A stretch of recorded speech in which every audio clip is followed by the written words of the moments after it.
pens? Okay. We come to order, please. Welcome everybody this afternoon for the last meeting this session of the Judiciary Non-Civil Committee.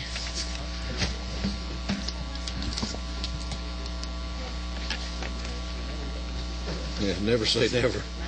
The last scheduled meeting is Penny. Come around now. I'm going to call House Resolution 1794, Representative Houston, who has a very important appointment out of state to keep. Well, come around. Yeah, I make everybody do that. So you have in your folders a copy of House Resolution 1794, proposing creation of a House Study Committee on court surcharges and additional fines. Glad to have you with us. Thank you, Mr. Chairman. Thank you. In 1950, add-on surcharges on fines were created, and since then it's been a continuous way of adding revenue. At the present time, there are 20 different fees that can be added on, and sometimes the fees and surcharges are more than the fines, and they've been administered and turned in an array of different places. Some of them are sent to there's just no rhyme or reason about where you send some of these fines, and we'd like to try to find out how much money are in these accounts, where the money's going, and have a standard way of remitting these fines. Chairman Knox. Okay. Any questions of the author on House Resolution 1794? Representative Benfield. Thank you. Just very briefly, I see the committee will be composed of 3 members. Would remember this. The committee is composed of 3 members of the House, and that's the only members that are designated. Was there any thought given to putting perhaps a Superior Court clerk or other people like that? No problem with it. Whatever you recommend. I just wanted a House resolution because I didn't have time to do a joint Senate resolution, and I'm open to that. That's a good thought. Whatever. And 3 people might not be enough. We've just got a real problem with the way these court fines are remitted and how much money we have. Some of them are overfunded. And Okay. Do you make an amendment, or do we need one? I move that we add on line 19, after 3 members of the House to be appointed by the Speaker of the House, delete the comma and add, or I'm sorry, before the comma add, and 1 Superior Court clerk. Oh, I'm sorry. Wait. No, I'm sorry. That's not who shall designate 1 member chairperson of the committee. Who has the speaker identified? Sure. I'm sorry. Where should we put 3 members of the House to be appointed by the Speaker of the House? Composed of, how about putting composed of 1 Superior Court clerk member, 1 Superior Court clerk and 3 members of the House. Okay, sorry. Line 19, after composed of, insert 1 Superior Court clerk and 3 members of the House to be appointed by the Speaker of the House. So the Speaker would also appoint the clerk. That's correct. All right. Okay. Is there, first of all, is there an objection to that amendment? And you accept that amendment? I'll accept it, and anybody else y'all can think of that needs to be on it is fine with me. I just have been fussing about this for several years. Vice Chairman Mumford? I want to direct this to Representative Cox, who's in the room. You've been paying attention to this bill? Yes, sir. I know you have. Who would be the appropriate person from probation or corrections? What would that person be called? I know probation officers have to collect these fees, and I'm sure they would like membership on this. I would recommend that the member of the Usually the Speaker follows appointments. that represents the private probation industry and represents the Department of Corrections. You get the public and the private sector perspective from collections. Somebody coughed and I didn't quite get what you said. Who is it? That would be in code it's simply listed as the private probation officer. and public probation officers that are members of the county and municipal probation advisory council. Do they collect these fees? I thought these were done by superior, the municipal court judges. They have to collect them first, and then they turn them over to the superior court, who's supposed to make the. But a lot of times, I think the private probation companies are actually making the checks, aren't they? They collect most of them. Oh, okay. It's the problem. Thank you. All right, so you're saying the private probation officer and public probation officer who've been appointed to the county and municipal probation advisory council. That would be my recommendation. They've already been recognized as leaders. Members of the county. It's called the County and Municipal Probation Advisory Council. Don't you have a chairman of that organization? There is. Let's just make it the chairman of the organization. It'll make it simpler to get it done now. Are you all right with that? Yes, sir. I appreciate the committee allowing me to have some input. Thank you. Uh-oh, it looks like we said it, another member of the House. That sounds good. Thank you so much. All right, so I would, if I might. Yes. I would propose an amendment after the comma, after Superior Court Clerk, the chairman of the county and municipal, where you go? Probation Advisory Council. And 3 members of the House. Right. Okay. To be appointed by the Speaker of the House? Yes. Okay. We don't have anybody from outside. Okay. Okay, Diane. All right. Everybody, wait just a second. Make sure Diane's got the language. Superior Court to name the chairman of the county and probation advisory council. And 3 members, right? Okay.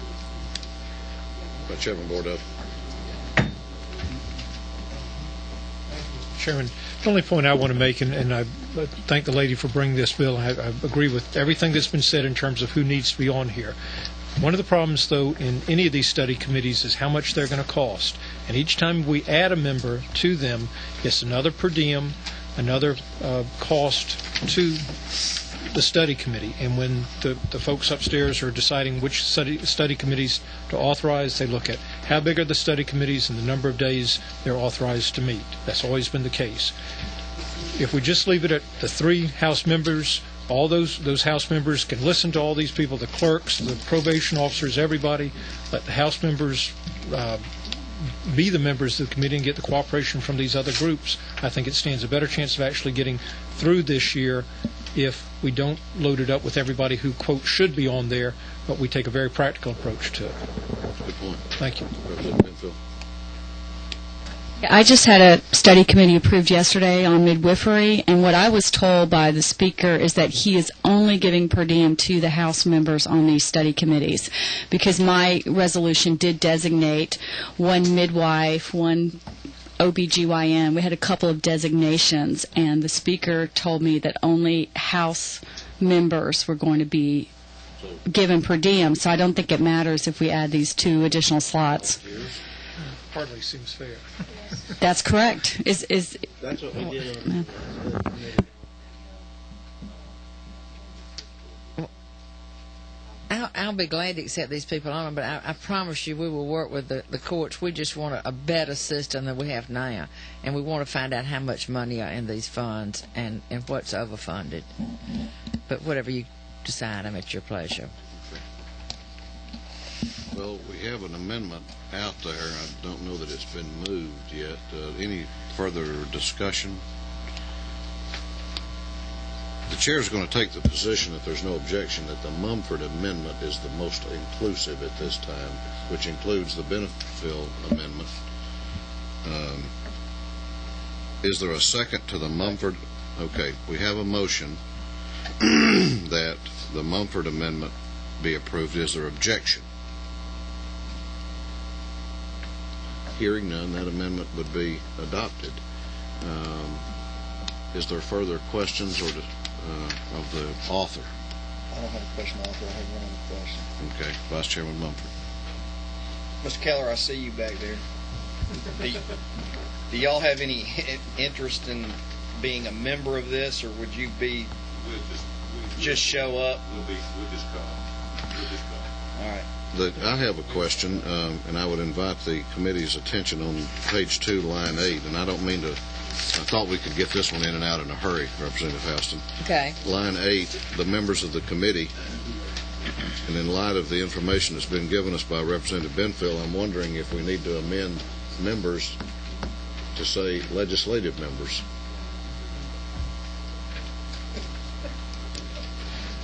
What line? Line 8. Page 2. Oh, on page 2. I've got the wrong page.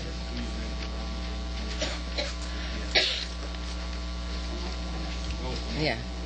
I That see one's what been you're talking adopted about. already. That was a separate amendment. That's fine with me. Okay. All right.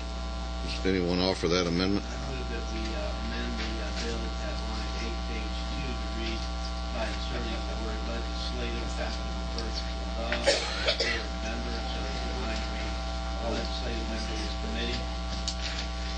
Is there objection to that amendment? Is there objection? Hearing none, that amendment is adopted. Further discussion or questions? Hearing none, the chair calls the question. All in favor of giving a due pass recommendation to House Resolution 1794, please indicate by raising your right hand. Any objection? It has been adopted by a vote of 11-0. Thank you, Thank Mr. you for Chairman. being with us. Thank you. Have a pleasant weekend. Thank you. Chair recognizes Chairman Mills on Senate Bill 429. Senator Chance, while you're taking that position, you're going to be with him, right? Representative Cox. Would you like for us to give you a 5 or 10 minute heads up by sending Representative Cox up to fetch you while y'all are continuing to work? I appreciate that very much. I have a couple of bills up there. I'd hate for you to miss voting on them. I know. I appreciate that. And we will come get you.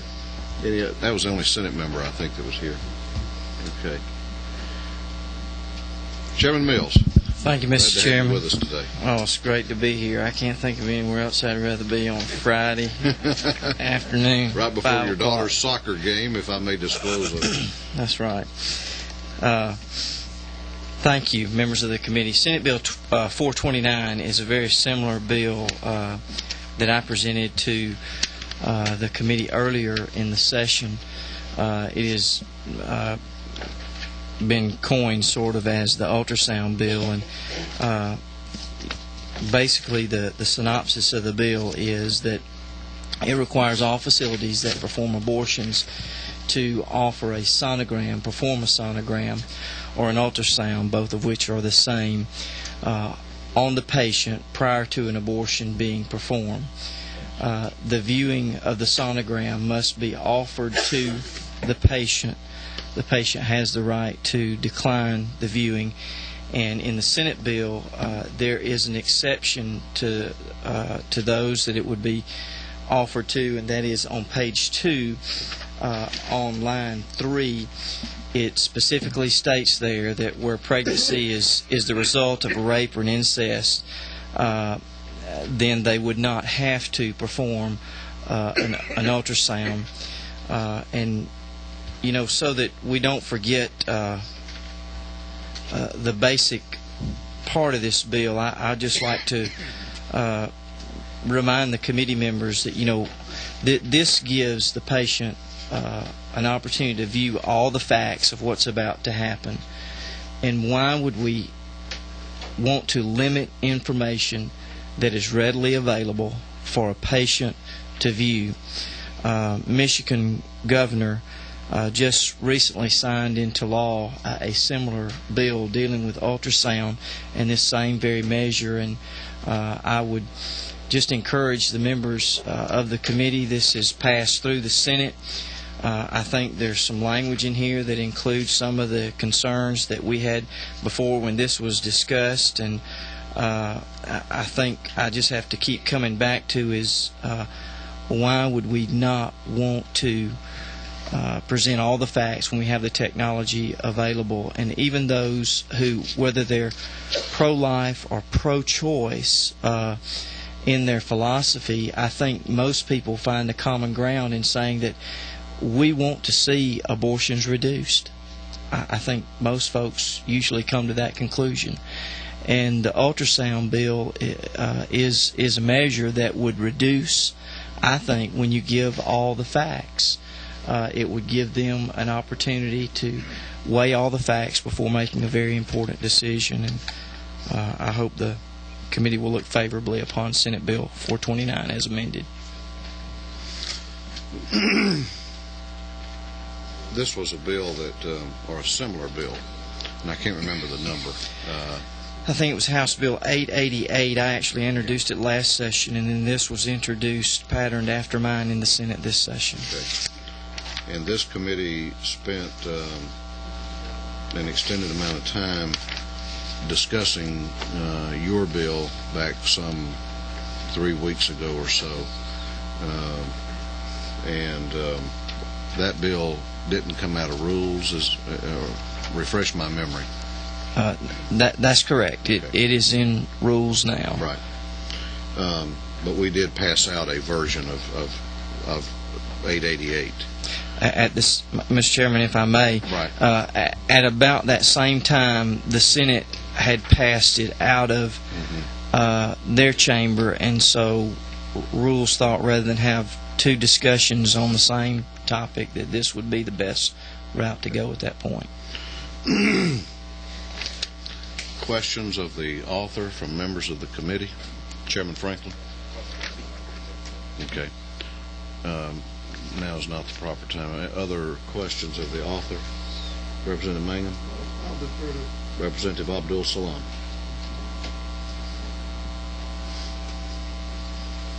Thank you, Mr. Chairman.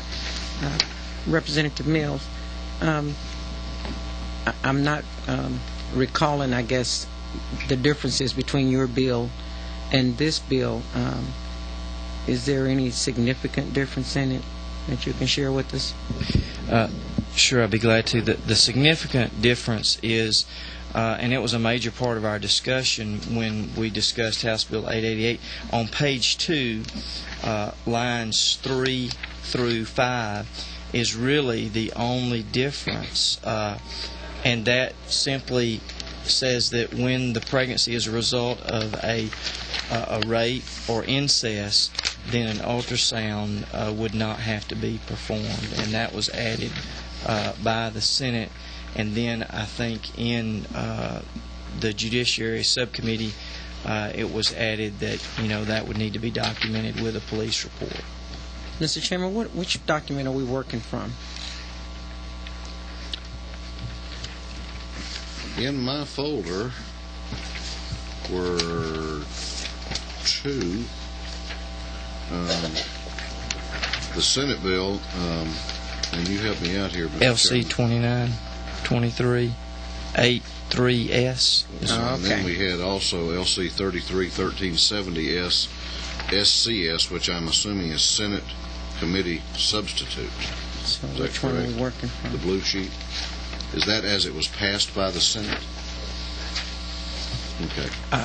Excuse me, Mr. Chairman. I'm working off of what was passed out of the Non-Civil Judiciary Subcommittee as amended to the Senate bill. Okay.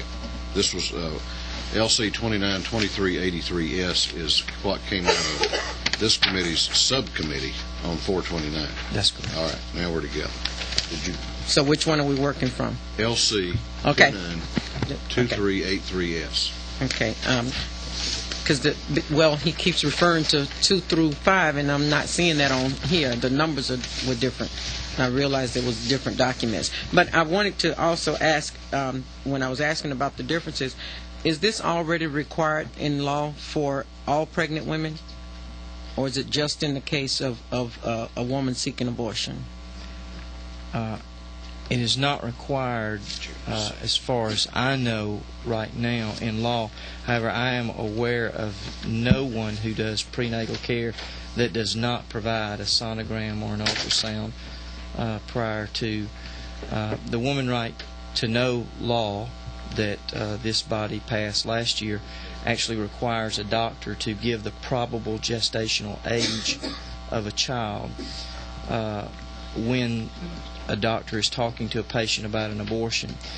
An ultrasound provides more than just the probable gestational age. It gives an image of what that probable gestational age is that he can support with his comments. And this test or ultrasound or sonogram is, I take it, in no way harmful to the baby, to the fetus. No, ma'am. As a matter of fact, right, the reverse is true. It's used for the health of the mother.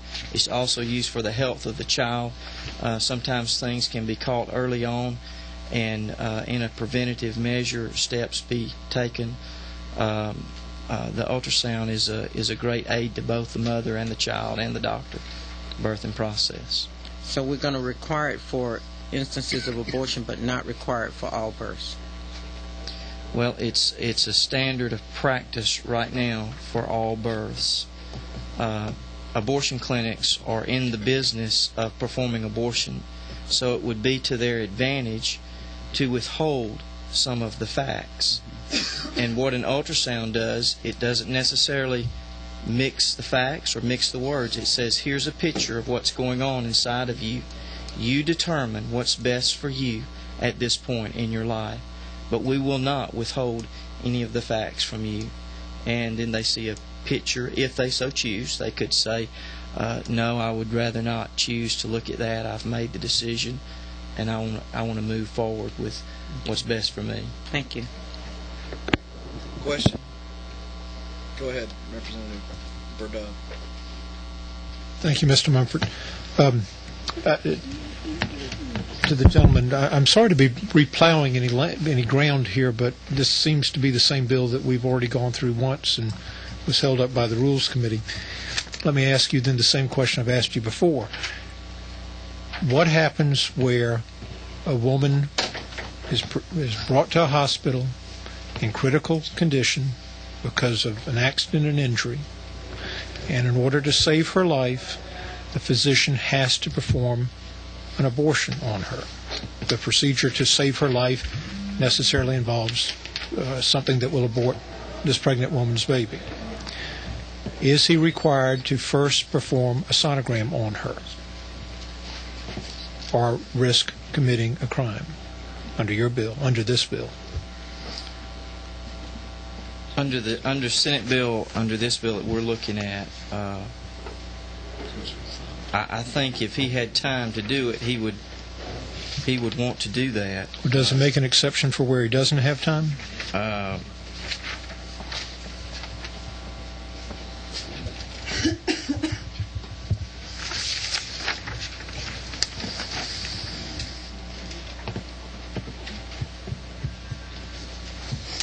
It does not make an exception where he doesn't have time. However, I would say to you that, those type procedures, when somebody is critically ill, they don't normally take them to an abortion clinic. They take them to the emergency room or the hospital. Does this only apply to abortion clinics? In facilities where abortions are performed. Could that be a hospital? It could be a hospital. Is an emergency room part of a hospital? It is. So it would apply to emergency rooms where a woman has been brought for a trauma, who's pregnant, who has to undergo emergency surgery, where the physician has to perform some type of surgery. I don't think this is a weird hypothetical question. It happens, I suspect, most every day, where the life-saving procedure that he has to perform unfortunately aborts the baby. And you're telling me this bill doesn't provide an exception for that? He's guilty of a misdemeanor? I think you could probably write an exception clause in there that would correct what you're concerned about. Well, does that concern you? I would want to see that fixed. Well, isn't this the same problem that the bill had, 2-3 weeks ago? And didn't you know this? With all due respect, Representative Bordeaux, You started out your preface by saying the Rules Committee held this. That was not truthful. I'm sorry, I didn't mean to misstate. Just tell me. I mean, you've had 3 weeks to fix this. I was asked about an hour and a half ago would I present this bill before the committee today, due to the fact that the Senate is still meeting. And you know, if you want to beat up on Representative James Mills, go ahead. But I'm trying to do the best I can do at this point, and I do take issue with your comments. I don't mean to beat up on you. I think you're severely handicapped if you've only had an hour and a half to present this. But it's a problem that existed from the time the bill was drafted. You knew about this problem 3 weeks ago, and you've known about this problem at least for the last hour and a half with regard to Senate Bill 429. What's the solution? Well, we're sitting around a table of attorneys here. I bet we could put our minds together. I have some language. If it'll help the case. Chairman Knox asked me to recognize first, and I will recognize you. Before we go off trying to revisit this again, I think that it says on line 24 of page 1, and I think we're in a little bit of a gray area about this, because we can propose any kind of set of facts that we want to that may not be addressed precisely by any legislation, whether it's on the books or proposed. There's always some set of facts that it will not take into account. Nonetheless, on page 1, line 24, it says it shall be illegal to fail intentionally or to refuse to offer, and so on. And I think that's there because in order for it to be criminal, there has to be the intent to fail to do this, and that would not be a present in the case of an emergency where a physician doesn't have time to do it. His intent there is not a criminal intent. His intent there is to assist the person who's in distress, and he's required by his oath and by law to do what he needs to do to save that person. Representative Knox, I think you make an excellent point, and I also think if you read on at the end of line 24 and 25, it says that, you know, this person is desiring to have an abortion. They come in for that express purpose. Representative Mangum.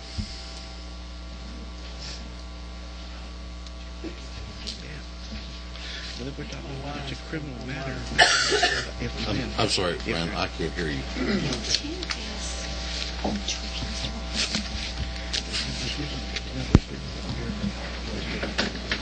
He's next. Neither shall an ultrasound or a sonogram be required when an abortion is medically necessary as a result of a medical emergency. If the author would add that at line 5 on page 2, because I can understand if a woman comes in, she is unconscious, and the only way to save her life, she can't even look at it, and I can think of some problems. So with the author, think back a couple of years ago, you may have even had that type of language. Neither shall an ultrasound or sonogram be required when an abortion is medically necessary as a result of a medical emergency. I don't know whether we rejected that in House Bill 888, but that's the same language you had in House Bill 888. Representative Mangum, I thank you for the attempt.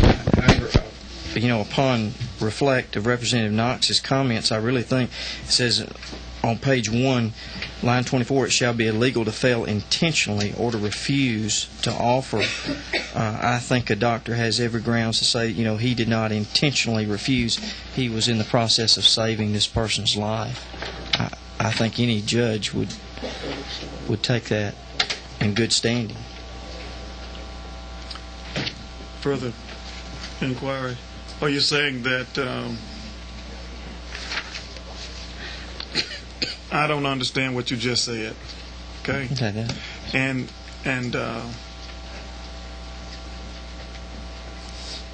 I'm not trying to hurt your bill. I'm trying to understand what you're saying. Sure. Simply. So you really, if I'm hurting your bill, I don't want to add that language. So you're basically saying the language I just provided would hurt the bill? Well, what I'm trying to communicate is I think that the language you're offering is included or would be included in the interpretation of the words on line 24 on page 1, where it says that it shall be illegal to fail intentionally or to refuse to offer this ultrasound. And I think if someone is in the process of saving someone's life, I think any judge with any common sense whatsoever is not going to say this person was in violation of the law. He was trying to save her life. He did not intentionally refuse her. Do you realize you had that language in your bill, in House Bill 888, before? Which language? You had this language and the language about the emergency. If it hurts your bill, I'll leave it alone. But you had both languages. When the Legislative Council drafted 888, it had both the same language. It shall be illegal to fail intentionally or to refuse to offer a pregnant female. It had that language, and in addition to that language, it had the emergency language. So I won't offer the amendment if you don't want it to be offered, but you did have both of those in your previous bill. I'll show you the computer if you don't recall. No, I don't question the man's statement whatsoever. If you say it's there, I'm sure it was there. However, I do think that is covered, as Representative Knox pointed out earlier, and I'm sorry that I didn't see that earlier. But if this committee chooses to pass the bill out, and upon further study that would make the bill a safer bill, I certainly would look at that amendment. I'm just simply, if a woman comes into the hospital and she is unconscious, for example, I'm not desiring an abortion. Well, she won't be desiring an abortion then, will she? Because she has to be able to give her intention. She won't be desiring an abortion. Neither would the doctor be intentionally denying her that, because she would already be unconscious. Thank you, sir. Representative Bearden. Representative, your House bill number is 888, correct? That we passed out. How long ago did we pass that?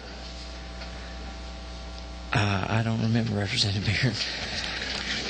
I remember it was a late night. I do too. I think that was about a year ago, wasn't it? What happened when she passed out? The rules, this was discussed among the rules leadership whether or not to move this bill forward. However, at that time, the Senate began to move Senate Bill 429 forward, and they then, it looked like they were going to pass it on out of the Senate. So we saw ourselves in a posture where we were going to be discussing the same bill maybe 3 times if we moved forward with a bill and they moved forward with a bill. And the decision was made that we would just let the Senate proceed forward and we would deal with their bill, which we're now doing.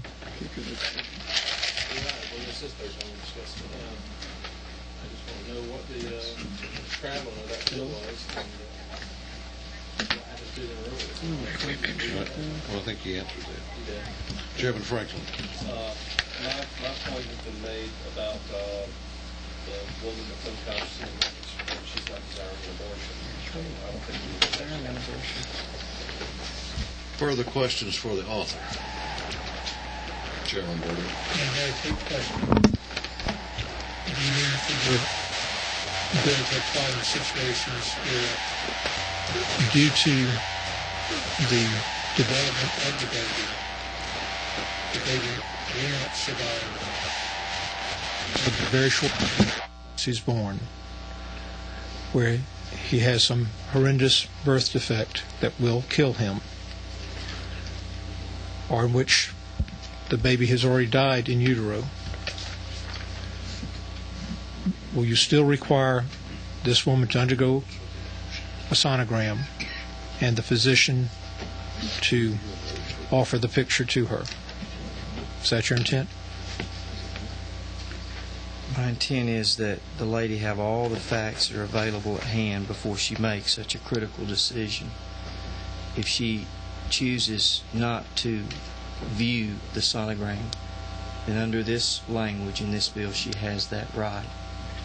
And that would simply be her right to just say, I understand, doctor, what you're telling me, that this is a child that is deformed or something that I might not want to look at. And under this language, she could not look at it. Under this bill, does she have a right to refuse to have a sonogram? Under this bill, the doctor is required to give the patient all the facts. I'm sorry, I didn't understand your answer. Under this bill, does she have a right to refuse to have a sonogram? Under this bill, the doctor is required to give the patient all the facts. Does that mean she has a right to refuse to have a sonogram? Well, she does have a right, as I said earlier, to refuse to view the sonogram. She does not have a right to not have a sonogram. Thank you. Representative Setzler. Thank you, Mr. Chairman. Just wanted to direct your question to Chairman Bordeaux. I mean, just thinking through the example you shared of a child that was deformed, or there was some question about whether the child would be born, was dead in utero. Just how is that established without an ultrasound being taken? Representative Setzler, the chair takes the view that it's not proper for one committee member to question another. Okay. I don't mind at times, certainly for any committee member to express their views on a particular issue, and we can debate it by doing it in that fashion. But Chairman Bordeaux, and I don't defend him too often, as you know, but he's not the witness here. So if you want to direct a question to the author, I'll do that, Mr. Chairman. Okay. To the sponsor of the bill, I'm just trying to think through some of the questions that have been asked here recently in committee. I don't know that there's any other way to really establish the facts of the medical, physical status of a child in utero without performing an ultrasound and using the technology that's available to us to establish that. Can you think of any way that a medical doctor in a standard scope of within the ordinary standard of care would establish the medical status of a child in utero other than by doing an ultrasound? I'm not a physician and I don't have a medical background, but I have been with my wife through 5 different pregnancies, and each one of those pregnancies, sonograms and ultrasounds were performed. And of course they're even becoming more, the technology is more advanced than when I had it made available to me. But I would think it would only give a person more facts to make a better informed decision to see if there was, when a doctor says, I think there may be a deformity. We now have technology that can not only let a doctor think, he can actually visualize some of these. And I think that's what a sonogram does. It puts a picture. Isn't it true that if a physician was contemplating terminating a pregnancy through an abortion, particularly a midterm or later term abortion,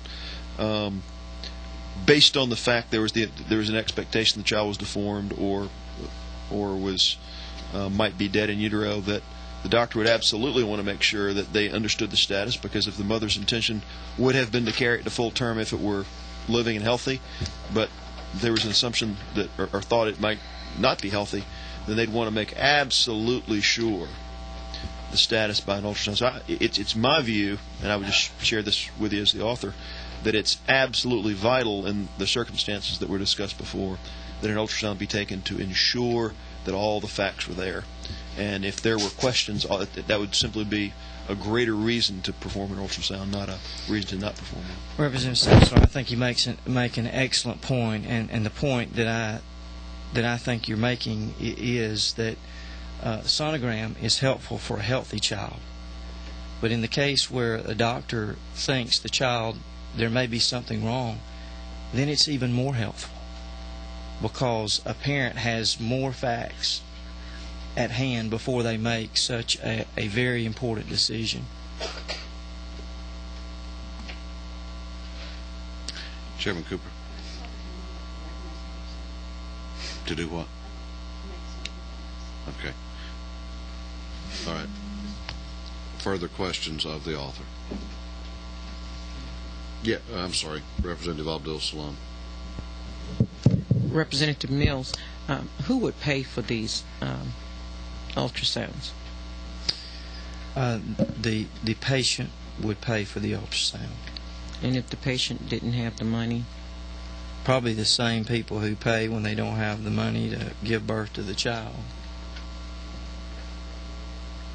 It could be any number of scenarios. I mean, it may be the facility itself, it may be a donation, it may be a program that they're in. But I think when we're talking about, the life of a child here, I've seen us make several decisions this session that, the cost financially versus the cost of a life, who can weigh the two? Oh, you can't. I'm just asking who's, right. It's a good question. Who's to pay for it? Right. The patient would have to. So if you're not able to afford it, you still have to have it done. That's correct. So you got to find somewhere to get it done that may be cheaper, less safe. Well, no, ma'am. I think that what the bill requires is that either the facility will have to provide the ultrasound, or they can refer to a medical facility that does have sonograms or ultrasound machines where it could be done. That's free? Well, I don't know if they would offer it free or not. That would be up to the clinic or the medical facility. Okay. But I know that, when we were going through the birthing process with each of my children, and I would say to you, it's unheard of. I don't know of it. It may exist. Mm-hmm. People want a sonogram. They want to see so they can have all the facts. Many parents want to see whether it's a boy or a girl. Many do not. But they can still even show the sonogram in such a way that it doesn't reveal the sex of the child. Yeah, understand. I'm not opposed to sonograms. Right. I just know of many opportunities where you have to choose, and if that's one more thing that you can't afford, what do you do? And I personally would think that sonograms, if they're not required for all pregnancies, they should be maybe. We're talking about people that have chosen to get an abortion, which means that they're not planning to keep the baby, which means that they're probably not real concerned about the health or the shape of the baby because they've decided to abort. So at that point, I would hope that every pregnant woman could get a sonogram, but I know that everyone can't because they can't afford it. But again, if they've decided to abort this baby, then a sonogram is not going to help that child. Well, I think part of the essence of this bill is we want to make certain that the patient is getting all the facts. And what facts would the sonogram give? And the facts will give a picture, as opposed to any number of terms can be used to describe a child, a fetus, any number of terms could be used, and I think that an ultrasound is something that everybody can relate to. A picture is. Oh, okay, so that would not reveal maybe the health condition. It would just reveal that it's a living, child inside. It would be a picture. When you said facts, I thought you meant the facts about the condition, the facts about the form. I thought you meant facts about the child itself. It does. It doesn't reveal all the facts, but for example, if a child had an enlarged head, mm-hmm. that would be clearly visible in an ultrasound. If a child was deformed and didn't have an arm or a limb. But if they're not keeping the baby, what difference would that make?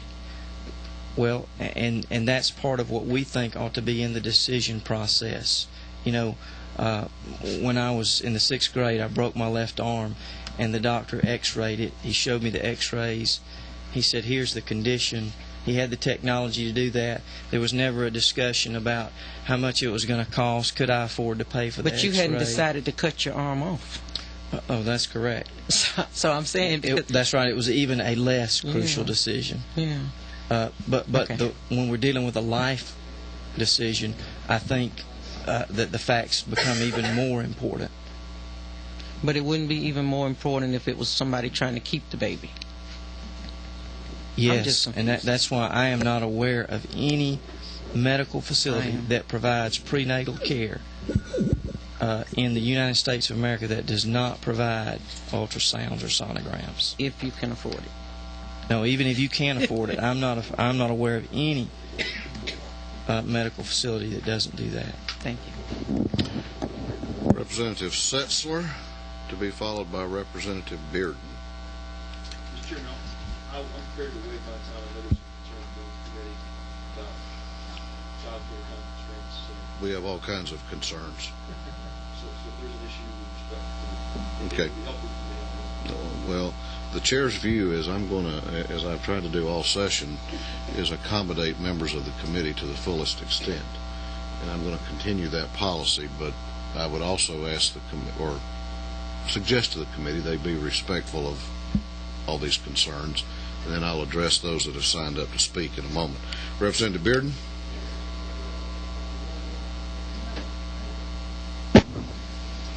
Representative Bearden. Representative Mills, last year, did this body not pass the Women's Right to Know Act? Yes, sir, we did. What all did that entail? Do you recall? Because I know you're up to date on this, probably more so than I am. What all did that entail? I don't recall everything that was in the Woman's Right There's to Know a Act. 24-hour waiting period, correct? That's correct. Also, counseling involved in there? I think there is a Department of Human Resources produced a booklet that had to be made available to folks. Is there? You said you don't recall, and I can't recall either about counseling, but there's at least a 24-hour wait period where she'll be given a chance to get a good bit of information that would probably show how far along she is to pregnancy, how far the baby's grown in that time, and everything else. Correct? I think the gentleman's correct. Thank you. Chairman Cooper has left the room. Representative Benefield, is she gone for a bit? Or do we know? she was leaving.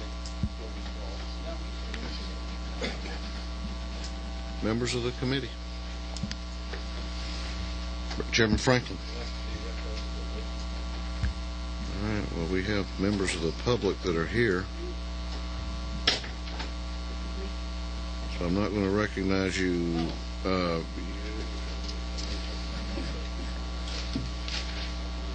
Chairman Cooper, do you have a question?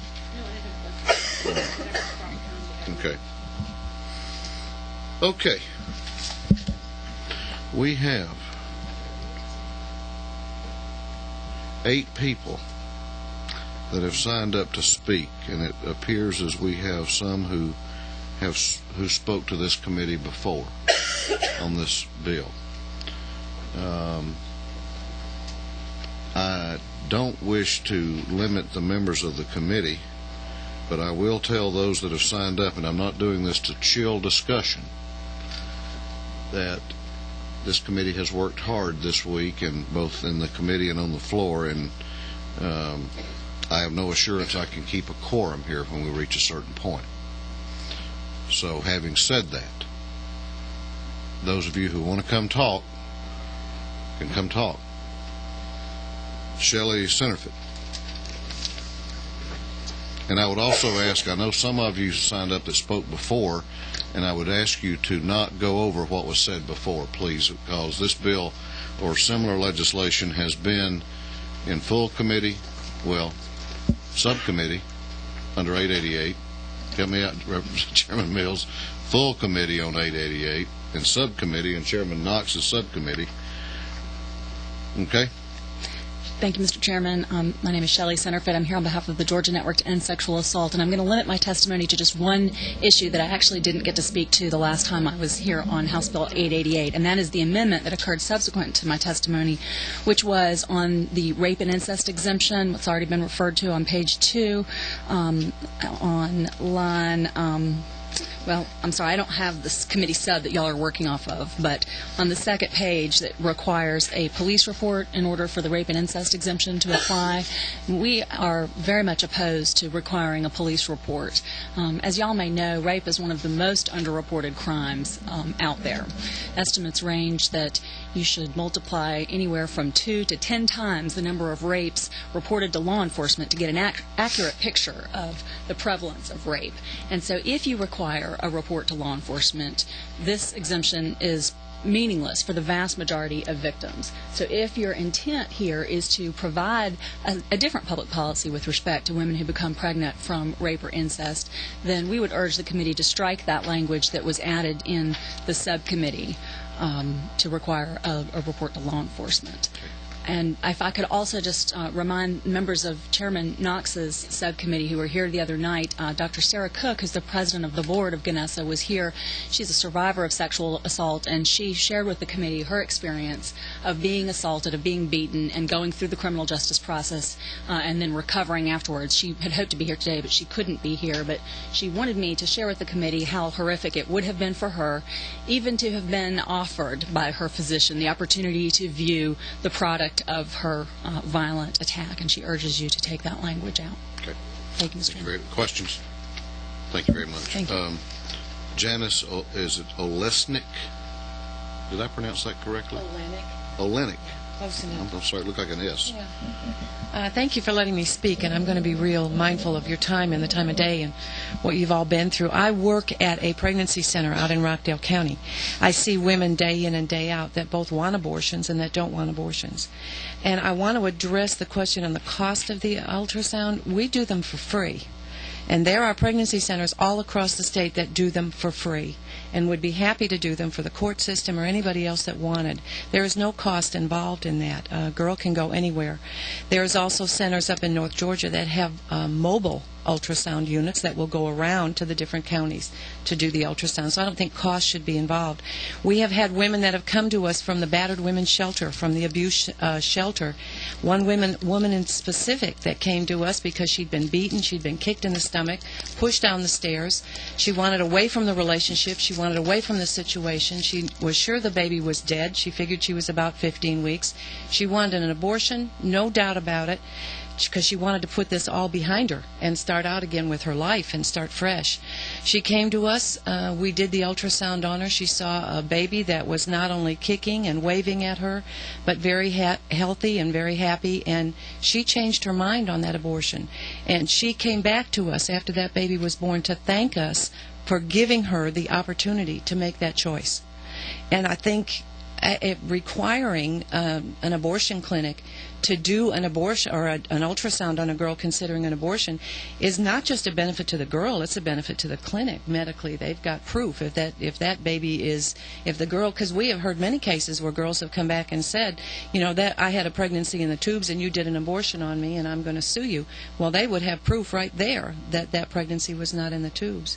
We've had girls come to us that wanted an abortion. A couple coming to us wanted an abortion because they couldn't afford another child. They were married, had 2 children, he was out of work, and they could not afford to have another child at this time in their life. When we did the ultrasound on it, we saw not 1 baby or 2 babies, but there were 3 babies in there. And they made the choice at that moment that they were not going to abort. And he, the father, even came to us and said, we want to thank you for that. Because, you know, considering to abort 1 child was a terrible decision for us to make as a family. It's a tough decision for anybody to make. He said, but when we found out that there was more than 1 baby, we knew right then and there that we could not make that decision. And without an ultrasound, they never would have known that. So I thank you. I thank you for your time. Thank and you very much. I respectfully ask you to consider this bill very strongly. Thank you very much. Julie. I'd like to thank that person for the great district out in Rockdale. And we know what part of Rockmart now, or Rockdale, don't we? Julie Thomas.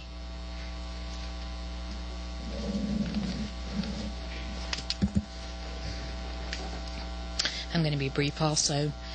In 1978, I had an abortion here in Atlanta. I was 18 years old and I was alone. I chose to abort my child as I believed at the time that it was a blob of tissue. when it came time for me to receive an ultrasound, I wasn't familiar with that procedure, and so I asked the sonographer if I could look and see what she was doing, and she informed me that I could not. I asked her what she was doing, and she never did really tell me the truth. I had no idea she was looking at the inside of my body. I had no idea she was looking at my baby. I went through with the abortion, still not knowing what she had seen inside of me. The cost of my ultrasound was included in the overall package for my abortion. I can assure you today that had I been able to see my ultrasound, I would have known that I was looking at my baby. I could have seen the beating heartbeat, and I would have changed my mind. I would have gone home, told my parents, and carried my baby to term. In our medical pregnancy center, we perform ultrasounds for free. I see women and men change their mind on a regular basis because they actually realize that they're already a mother. I saw a 3-year-old little girl in with her mom, and the screen was over the mom's head, and they were all looking at the baby, and the little girl points up and says, "Look, Mom, it's a baby." Even a 3-year-old understood what she was looking at. Why was I not allowed to see my ultrasound?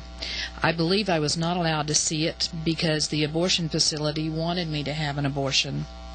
They did not want me to have a choice, as I would have chosen life. They wanted me to think that abortion was the only choice that I had. I wish that I had been given all of the information so that I could have made an informed decision based on the facts. I wished I would have known. When I bought a house several years ago by myself, I didn't know much about construction. I had to ask for help. I hired an inspector. I brought friends over. I brought my parents over. I brought everybody over to look at the house so that I could make a very informed decision before I spent all this money and made this important decision in my life. I would never have chosen to do it had I not had those people give me their opinion on the situation, and yet I chose to have an abortion without receiving all the facts. I do believe in Representative Mills' question of why not. I don't think that we as women are informed enough about our bodies to make that important of a decision without all the facts. And I thank you for your consideration and your consideration of SB 429. Thank you. Thank you very much. Mary Boyer.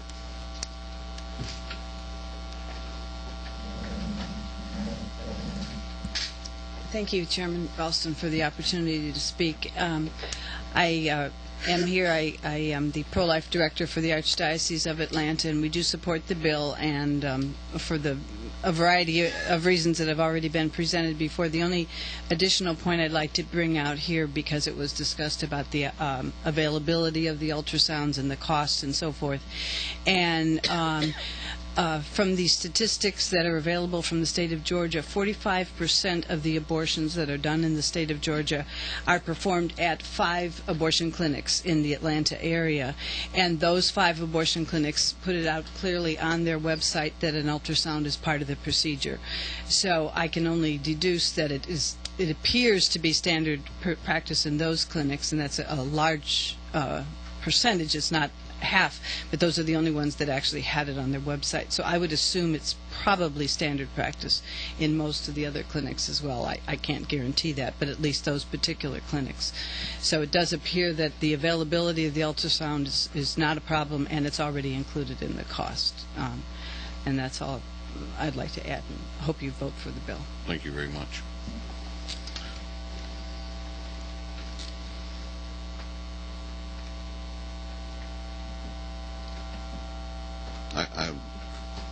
We have a private practice OBGYN.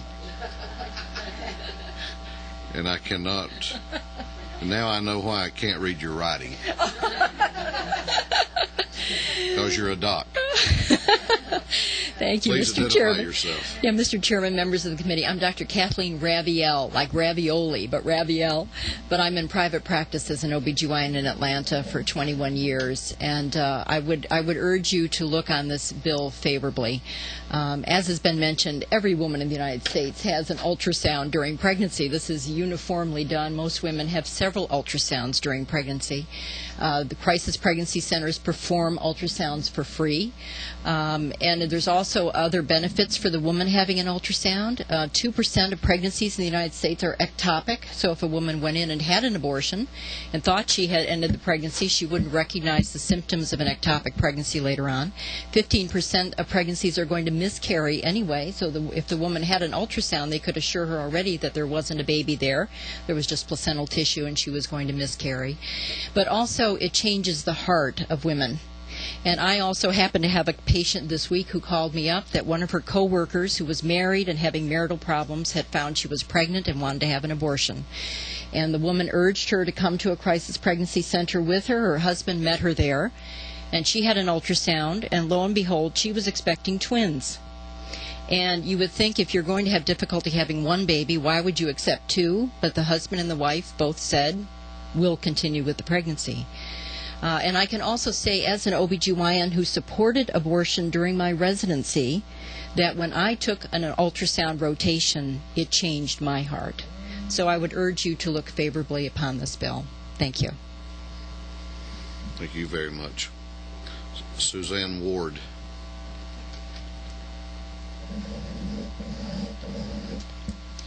Thank you, Mr. Chairman. I spoke briefly 2 weeks ago to some of these issues, and I would concur with some of the statements that have briefly been made that ultrasound is pretty much routinely being done before abortion procedures. They need this medical information before they can proceed. A lot of my work recently has been with Sonography Now and the Option Ultrasound program with focus on the family. There are multiple pregnancy centers springing up all around the country,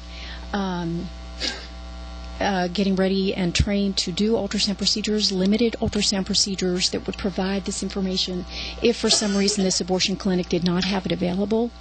So it is out there, it is free, and it is being more and more widely used. Okay, thank you very much. Carol Swift.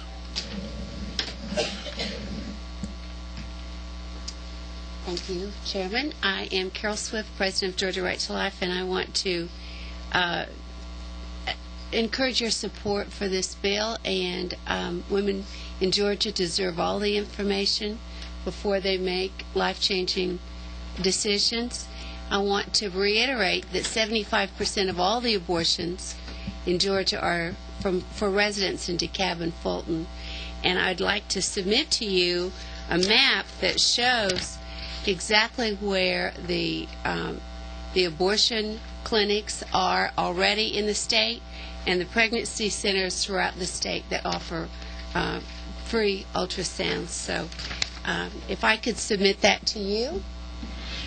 Accessibility is readily available. Any questions? Thank you very much. Any questions of Ms. Swift? I'm sorry, I'm trying to cancel my reservation with Delta. They don't understand what the Mr. Chairman. Representative Mangum? I'm just interested in knowing, do you have a basis to believe why are all the abortions performed in those two counties? I mean, oh, you mean the residents? Is that a question for me? Yes, ma'am. It's where the abortion facilities are, and it's where the heaviest population is, but it's also where the facility, most of the facilities are. So if there's no facility, people are not doing abortions? No, they're traveling. They're traveling. Sarah Cook. She wasn't able to come. Oh, okay. Somebody had written her name down. Okay. That's all those that have signed up. What's the pleasure of the committee? I can't remember who has to be recognized first. Do you all remember? Chairman Franklin, I'll start with you. Second. All right, we have a motion that Senate Bill 429 be given a due pass recommendation by committee sub, and you're referring to 2383S, the way it came from the subcommittee. Okay. Is there discussion on the motion? Chairman Cooper. Chairman. I don't take that motion lightly. I've had a lot of time to think about this and since we've been on committee. I helped save the femicide bill last week. Passed out from Bill's report, the bill out of my committee. I would listen to people in my district, getting calls. I served on 30-member Violence Against Women Commission with people from all over the country, and somehow or other they found out about this bill. And I've had calls from my committee members about the rape and incest. So I just at this point in good conscience cannot, and with all due respect to Chairman Mills, who is such a sincere person and brings us in such a good heart. In this form it's in, I don't feel like I'm going to people out, so I'd like to move the table. Chairman Cooper has moved to table. All right, now we have a motion to table. Was that a substitute motion? We have a substitute motion to table Senate Bill 429. Is there discussion first on the substitute motion? And I recognize Representative Bearden. I was going to second it, and due to the fact I think there's more needs to be done. I think several committee members are comfortable with this. They're seeing some mothers, some other lack of mothers in jeopardy, some other issues. Those grounds right there, I would take a second time she got it, so I was just going to comment on that. Further discussion on the substitute motion? Representative Setzler. If I could, and again, members of the committee, I'm sensitive to the fact there's a variety of opinions on this bill. I personally believe we as a General Assembly have an obligation to look out for all Georgians. I believe that children in utero we're talking about here are members of our human community, and I think this is the kind of thing that's important enough not to put off. If there needs to be perfecting in the bill to address some conditions that Chairman Cooper referred to that she has some concerns about, or some concerns that Representative Bearden has with the bill, I think this committee has shown its willingness to address those. I think having been through those already this session, I think we are pretty far along the path of being able to do that. But I think if we sort of stand back and look at this from a 10,000-foot level, if we address the concerns of some members of the committee, there are still significant lives that are going to be saved by acting on this bill now as opposed to next legislative session. There are going to be, again, we've heard the testimony today, there's going to be a significant number of people who, men and women alike, married couples, single moms, all kinds, who are going to be influenced by the impact this bill has for ordinary pregnancies, ordinary women in tough situations. And I think to that point, I think we as a committee have shown a willingness to get things right and pass it out the right way. I would encourage us to do that today as well. If there's some concerns, let's address those. But we need to pass this bill because there are lives at stake. And what we do as a committee, and this is not just in my view, one of the bills that can get caught up in the politics or that can get set aside, but there's lives at stake and are not acting. Mr. Chairman. Further, Representative Benfield. Thank you, Mr. Chairman. And I'll be brief, but I've been silent through a lot of this debate, and it's been very personal for me because, as many of you know, 2 years ago, I lost a child when I was 29 weeks along, and you know it because it happened during the session. I missed a lot of the session because of it, and my child had severe fetal abnormalities. And in fact, Dr. Krotkin was my doctor. It just was a coincidence that he's the one who distributed this letter.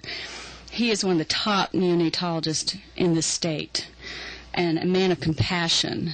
And I would just encourage you all to read what he wrote because I couldn't say it better. To require women who went through what I went through to have to look at a sonogram and see a child with severe abnormalities I do agree. It's very cruel. And I know that's not the intent of the author. I think the author is a sincere man, and I'm not saying that he's being cruel, but I would say that the impact would be very heartbreaking on women going through this. And I would just encourage the committee to please support Chairwoman Cooper's motion, and I call the question. We have some other hands up, and Chair's reluctant to cut off debate, but I will ask if anybody insists on further discussion on the motion, substitute motion, I will honor that. Representative Abdul Salam. I do not wish to prolong this debate either. It is also very sensitive and emotional issue from the perspective of being a woman, being a young mother, working with teenage pregnancy, the Adolescent Prevention Council, and also being a rape survivor. And I don't have to keep beating anybody over the head with that story, but it is the truth. Been there, done that. So it is very difficult. The thing that I would just ask again is, why would we do this just for people that have decided to have an abortion, or somebody may have decided for them to have an abortion? Because speaker after speaker came to the table and testified that it's already being done and it's standard practice. So I don't understand why we would legislate something that's not necessary. I mean, 75%, 5 of the major clinics are already doing it. Over and over again, our speakers and our testimony said that it's already being done. So I would call for the tabling and try to work on this and look at this, also from a sensitive perspective, I think. Representative Mangum. With great reluctance, I ask the Parliament re-inquiry as to state your inquiry. Whether or not there is, if it does not pass the tabling, if it's not tabled, is there an opportunity to work out some of these concerns that clearly are existing? I think if I may interrupt you, I think I understand your question. If the question is, will the chair entertain amendments if this motion fails, the answer is yes. Is that your question? Yes, that is. Okay. Representative Setzler. Again, I would share with the committee.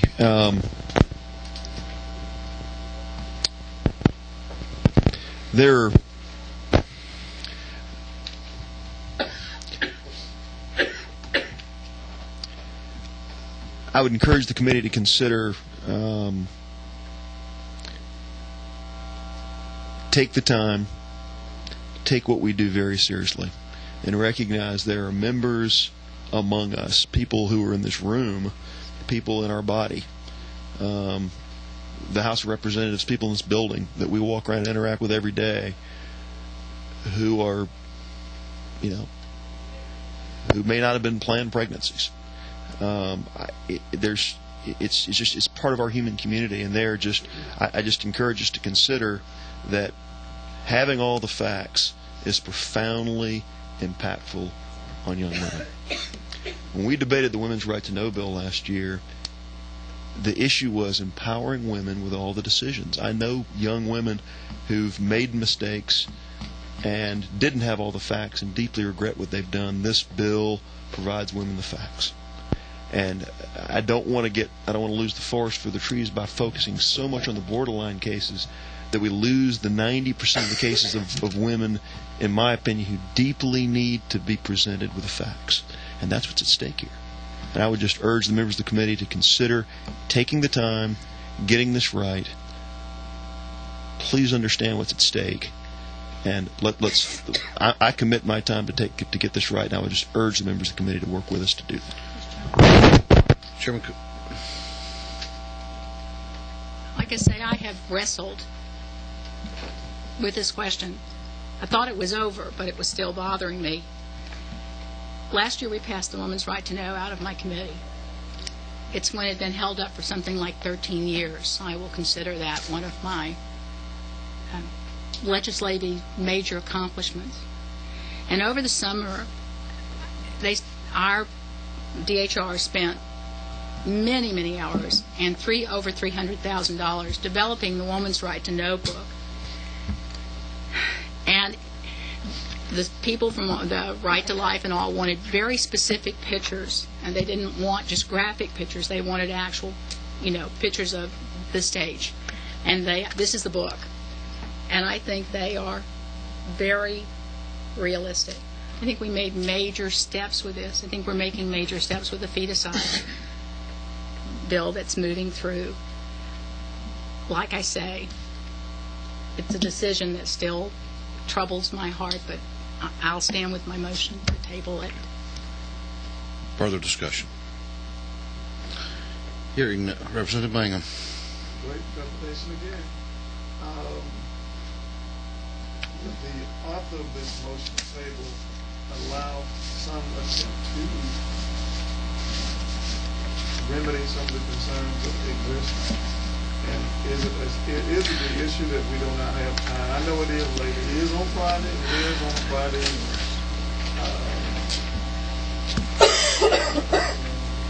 Representative Mangum, I'm not sure that in some forums that a motion to table is even debatable, but not then the chair, out of an abundance of fairness, I think has allowed, even refusing to recognize a member's motion to call the question, full discussion, and we have had a very, very full discussion. Now, having said that, I'm not trying to cut off debate, but I'm not going to have you, as I didn't allow Representative Setzler ask a question, I'm not going to have you ask a member a question. Further discussion? Hearing none, the chair calls the question. The question before the committee is the motion by Chairman Cooper to table Senate Bill 429. All in favor of the motion to table will indicate by raising their right hand.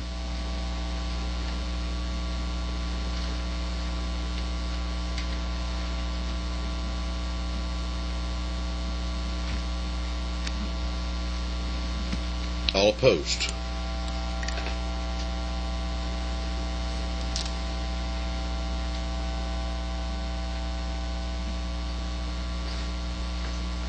And the chair votes not to table. Okay. The motion is defeated by a vote of 6-4 and 7 against. Mr. Chairman? Chairman Cooper. I have some amendments. Chairman Cooper, you're recognized. Okay, thank you. And believe it or not, I think I'm probably glad that happened. I have wrestled with this so, and Representative Setzler is a dear friend of mine. Since on line 14, this is LC 29. Do you want them all at one time, or as we go along? Let's take them as we go along. Okay. LC 29, 23, 83S, line 14. An ultrasound or sonogram examination of each unborn child shall be offered instead of performed. Offered. I think from hearing what people said, as many of the abortion clinics where they're trying to get at this problem, but it's so broad it covers everywhere, I think the fact that they may be doing some of them, but they're not offering to show them to people, and down below. So I would change that to offer prior to an abortion being formed. So that was on line 14. I would change performed to offered. And that takes care of maybe people where they do have to pay for them, and poor women. I mean, I'll bring up again about, when people put off, and second trimester abortions are much worse than first trimester abortions. Bad at any time, but they're worse. So that's my first one. You just want to mark them down? Are we voting as we go, Mr. Chairman? How do you want me to do it? Why don't you go ahead and offer them, and then we'll come back and vote them Okay. one at a time. Sure. Yeah, let's wait till she gets done. She's going to offer them all at one time. Okay. On line 17, as part of the written informed consent, and we do have it where they have to have an informed consent, and the Woman's Right to Know bill required that they had to be offered a chance to see the booklet or view it, and it has to be recorded. So as part of the written informed consent to the abortion procedure, a pregnant female desiring an abortion shall be offered an opportunity to view the ultrasound or sonogram image of her unborn child, and that means it would be recorded. Next, I would mark out lines 20 through 23. This is going to make that $300,000 plus book and more procedures being done. Okay. The next one would be on line 24, it would start with line 24. It shall be illegal to fail intentionally or to refuse to offer a pregnant female desiring an abortion an opportunity to view the ultrasound or sonogram image of her unborn child prior to performing an abortion unless the fetus has abnormalities incompatible with life or the mother's life is in immediate danger. So that last part after, and it would, so that would be after abortion on page 2, line 1. It would say, unless the fetus has abnormalities incompatible with life or the mother's life is in immediate danger. Then I would strike the rest of line 1. Violation of this code section shall be punished as a misdemeanor. And line 2, I would strike that sentence, or the rest of it. I think it's a sentence. I marked out.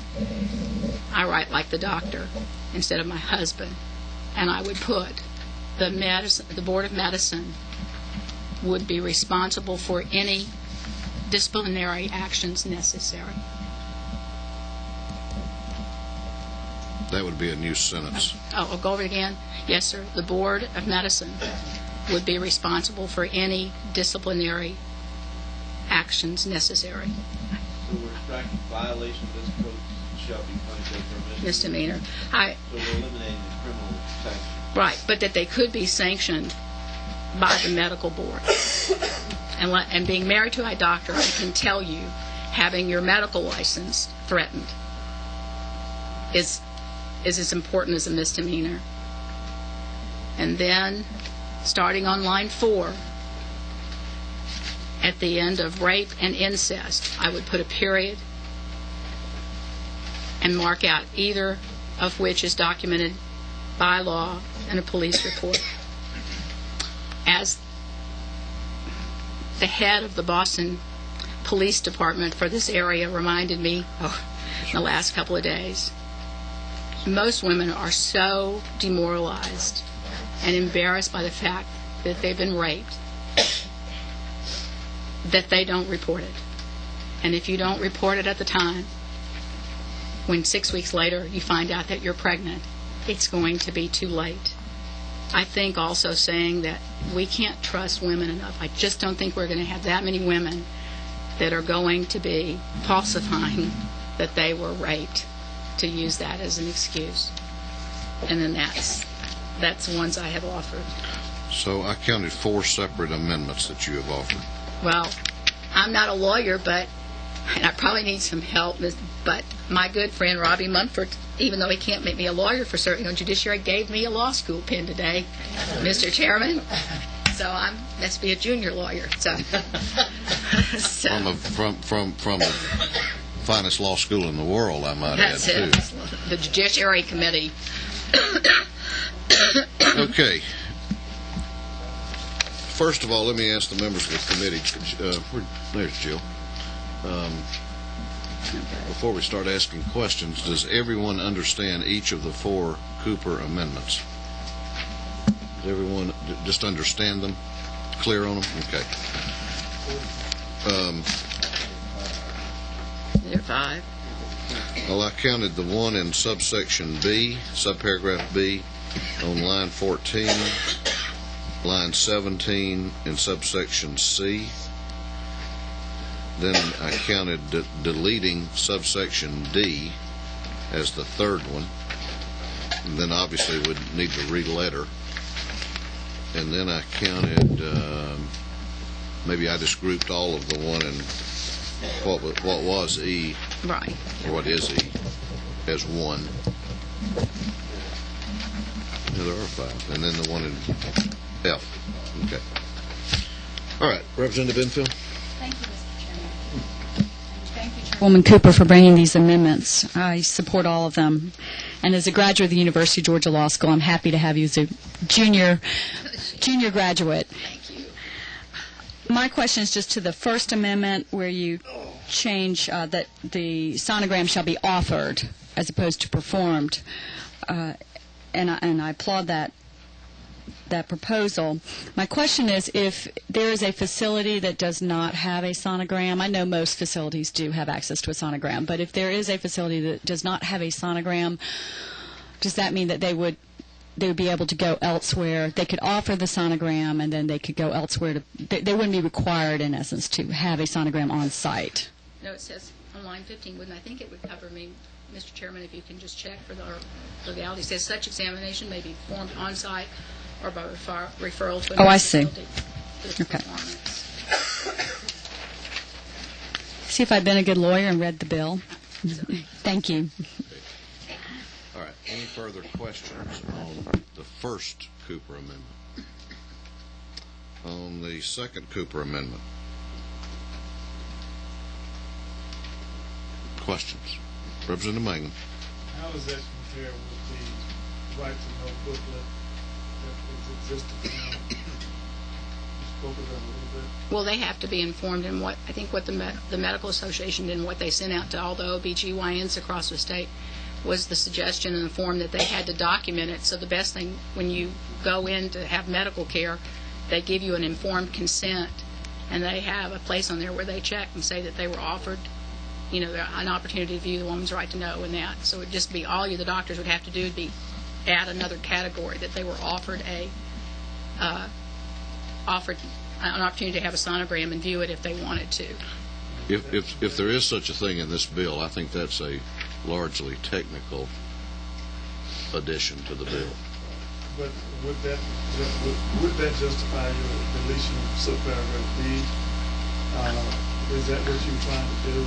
What? Give written proof that it was in fact performed? Right, because that's what they did. I mean, and there's no use in sending out and calling DHR to get another one that has to go out to the doctors, because they're already, if it's on your if you just add it to your informed consent saying you've done the other, it's just more stuff for DHR.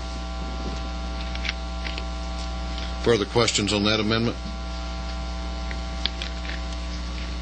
The third Cooper Amendment, which proposes to delete subsection D. Any questions? Mr. Chairman, I don't understand the policy issue there. So I'd like to have the Chairman explain it briefly. Me? Oh, to delete this? I just think that it's not necessary. I mean, where you really want to know it is where the doctor is doing it. And if they put it on the written form, I mean, doctors already feel like there's just umpteen forms for them to do, and they're already sending in forms. And there are forms required of the abortion clinic doctors already, and that would go on those forms. So Okay. it's just double doing. It's along with what goes with what they were required to do with the woman's right to know. Further questions?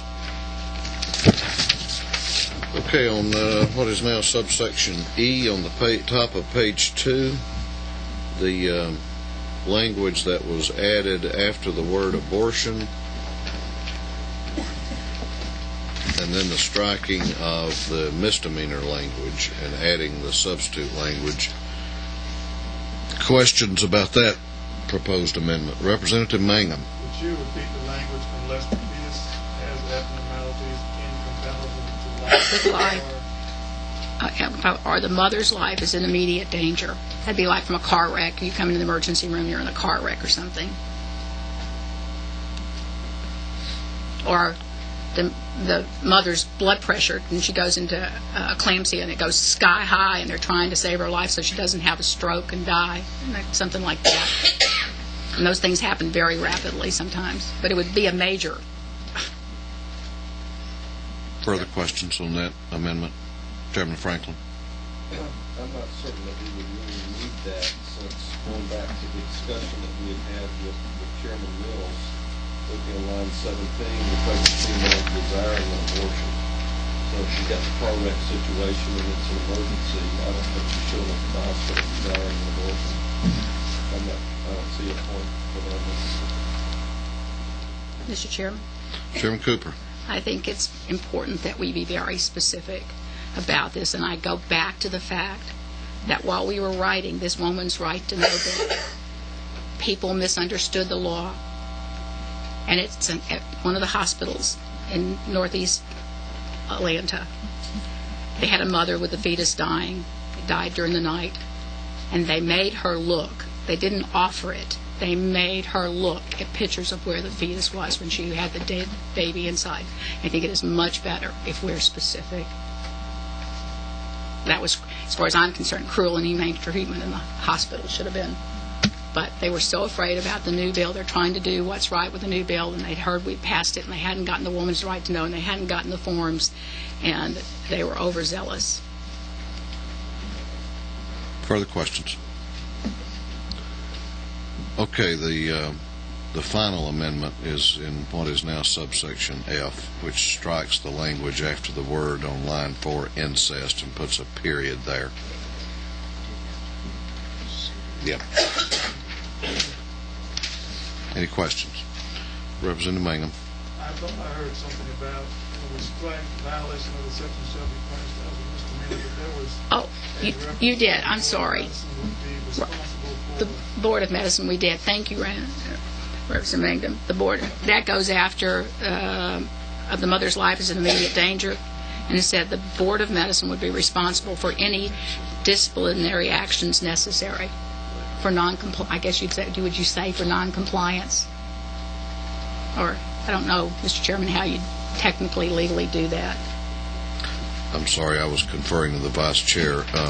I just want to try to tie it back to where their medical what was license the original? Jill, did you have the Chairman Bordeaux, while she's looking, do you have a...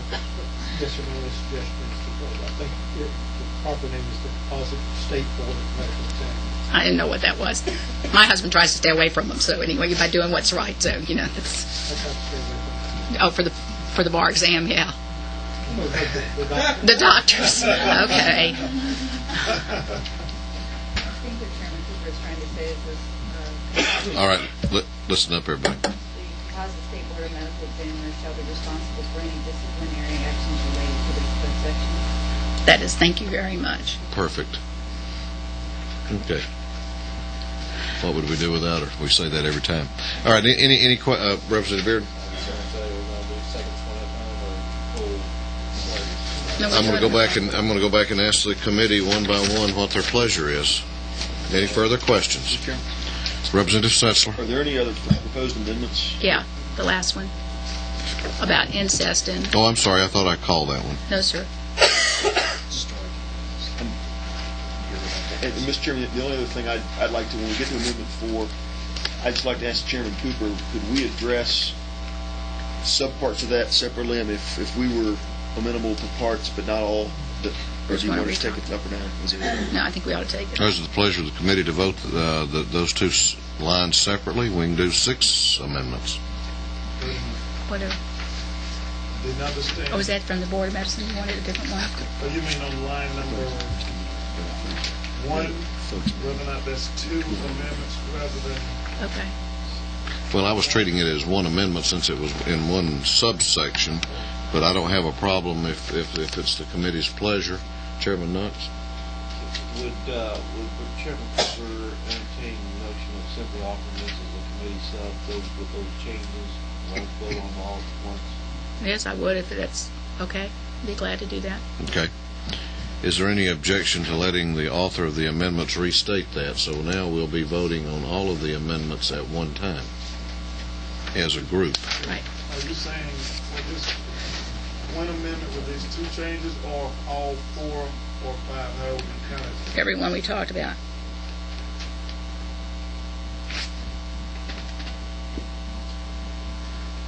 So are you making a motion now that we do pass by committee sub?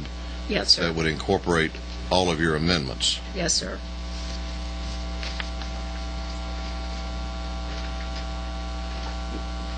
Representative Mangum? Sad that I got this question, but, Mr. Chairman, can I ask someone how much does sonogram cost? Just want to know the actual cost. Sonogram ultrasound. What is the actual cost? Yes, ma'am. It varies greatly, but I would say in the range of $250 to $400. That's just the same.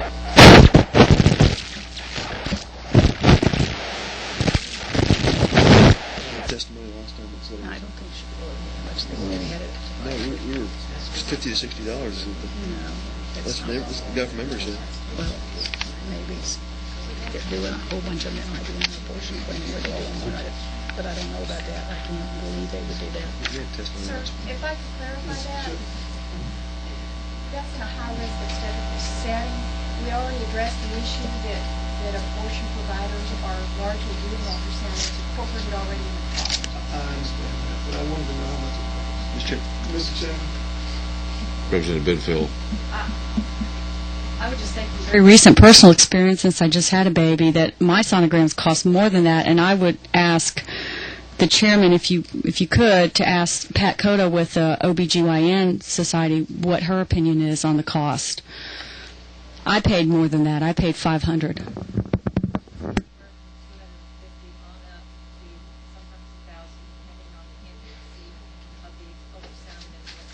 Okay. Ms. Swift.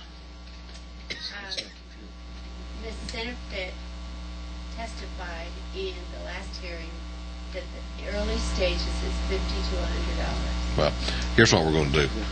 We're going to acknowledge that there is a difference of opinion amongst those here as to the cost of ultrasound. And the chair is going to take the view that the chair, whose youngest child is now 16, doesn't have a clue as to what they cost nowadays. Okay? Did you want to be recognized, Representative Setzler? No, Mr. Chair, I don't profess to be an expert. I do recall testimony last time in our committee that there was discussion. I think the committee, in fact, speculated, and we were corrected, that it was, for the early terms, less than $100. I was surprised by that. Well, I would have thought. I don't think we're going to get any consensus on the price. Chairman Bordeaux. Chairman, I call the question. Thank you. Chairman Cooper's motion. And I'm going to grant that request. Is there a second or any objection? We have a motion now that we call the previous question. What we're going to be voting on is a due pass recommendation on Senate Bill 429 by committee sub that would incorporate each of the Cooper amendments. And Jill, do I need to say, well, I guess I do need to say that would automatically then re-letter the subsections were this to be adopted. And you'll fix the title. Thank you. All in favor of giving a due pass recommendation to Senate Bill 429 by committee sub. Parliamentary, Mr. Representative Setzler. I just want to make sure I understand where we stand. If the committee substitute offered by Chairman Cooper were to fail, would this committee have an opportunity to consider the bill as presented by the author?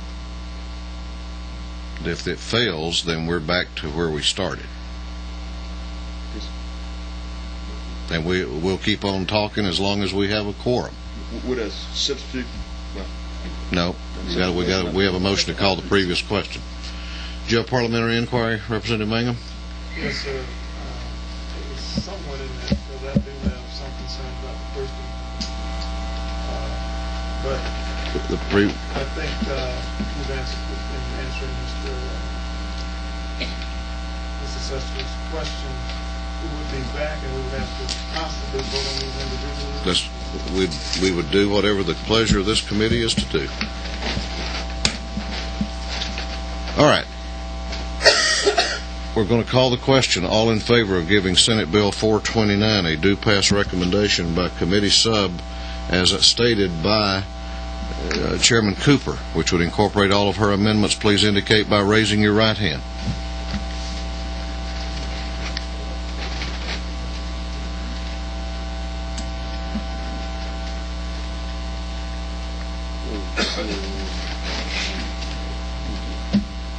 All opposed?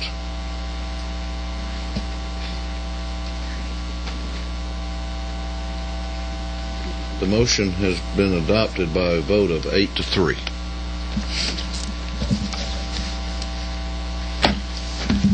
Thank you, Chairman Mills. Thank you. Thank you, members of the committee.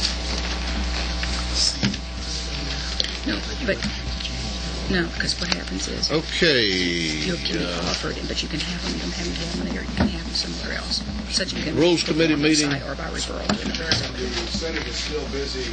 We have about 3 more bills that I left before. Do House committee chairs who are still trying to help the Senate, as well as the people of Georgia tonight, get special treatment in rules and maybe even excused absences and assistance? I have to present the bill before I can go up there and ask the esteemed chairman of the rules that question. Come around, Senator Wiles. What are you here on? Same thing. Same thing. Same. Yeah. Yeah. What? He said the same thing. I thought No. All right. What are you? Y'all are here on 316? Yes, Mr. Chairman. Chair calls Senate Bill 316.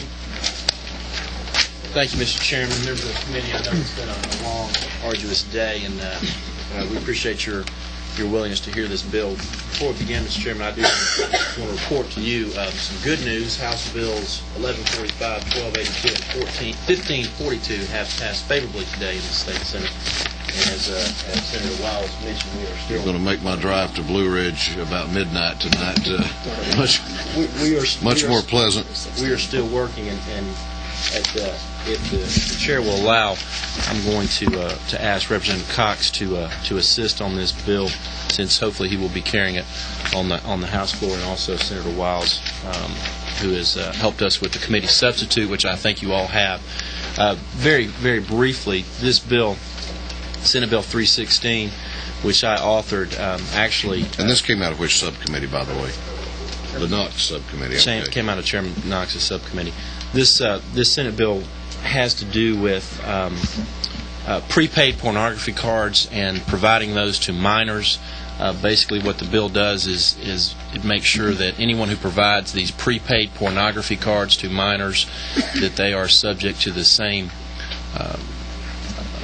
penalties as those who provide obscene materials to minors. And I'll be happy to answer any questions about the nature of these prepaid pornography cards. Actually, real quickly, let me just go into that. A couple of years ago, a company out of New York began producing prepaid pornography cards, which allows people to access the hardest of hardcore internet websites, which require a age verification, credit card numbers or age verification, and they can use these prepaid pornography cards to get on the internet and access these sites without having to provide their age verification. And obviously what we're trying to do here is to prevent these cards from being provided to minors. Sure. Okay. Just ask your favorable consideration. Questions from the committee for the author of the bill? Wait just a minute. Your colleague from Cobb, I think, wants to be heard. Well, now, if you're all ready to move, Mr. Chairman, we'd like to get back on the floor so we can get the rules. We want just like you, I have bills on rules, too. All right, we got a quorum, too, don't we? We have a motion by Chairman Franklin, seconded by Chairman Knox, that we give Senate Bill 316 by committee sub a do-pass recommendation. Any discussion on the motion? Hearing none. All in favor of the motion, please indicate by raising your right hand. All opposed? It's given a 5-0 vote. Thank you, members of the committee. I will report to the chairman of rules that you're still working down there. And that I'm going passing Senate bill. That I'm going to come visit with him about Monday's rules calendar. I'll tell him you're on your way. Thank you very much. Let's see. You better go fetch him. You going to fetch Hill down? Well, I've only got one person here. If you can either talk one of my committee members into going or go get him yourself, Representative Benton. If I don't have anybody...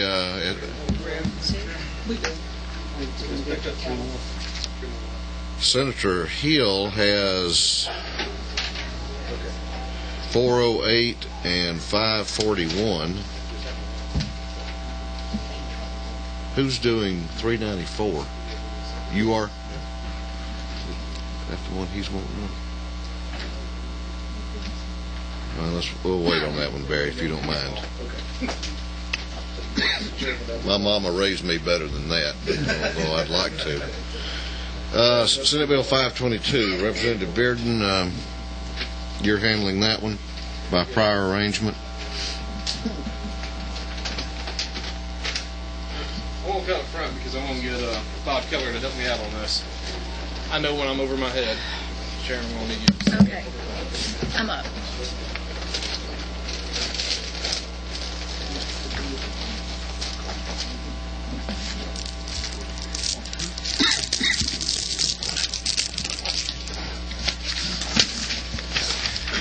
No, I don't want to intimidate when they sit in front of this committee. What we're going to be working on is a substitute to Senate Bill 522. It's LC 292418S. Should be in your folders. This is going to make some changes to the juvenile justice law. This act is going to be known as Amy's Law. Amy Yates was an 8-year-old little girl from Carroll County. She was murdered by a 12-year-old, and this is where the name came from. And what this bill does quickly, if a court commits a delinquent child to the Department of Juvenile Justice for a delinquent act which, if done by an adult, would be the crime of murder, then the court's commitment may continue until the child's 21st birthday. This is given flexibility to the judge to detain a child or juvenile that commit the act of murder to age 21. On page 2, line 10, it also states by making specific written findings of fact using the elements set forth in paragraphs 1 through 5 of Code Section 151163.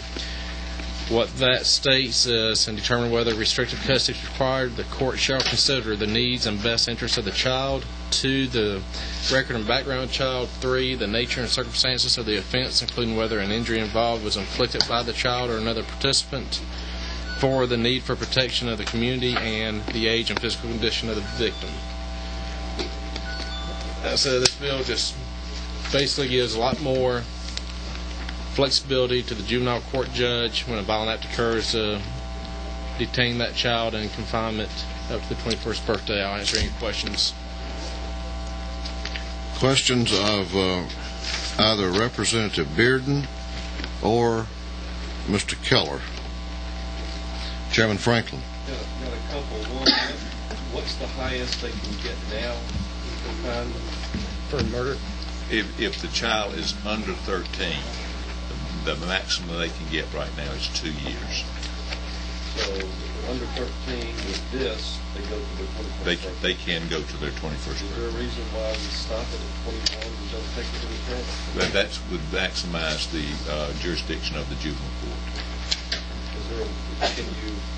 Is there a way to then transfer it out of juvenile court into superior court?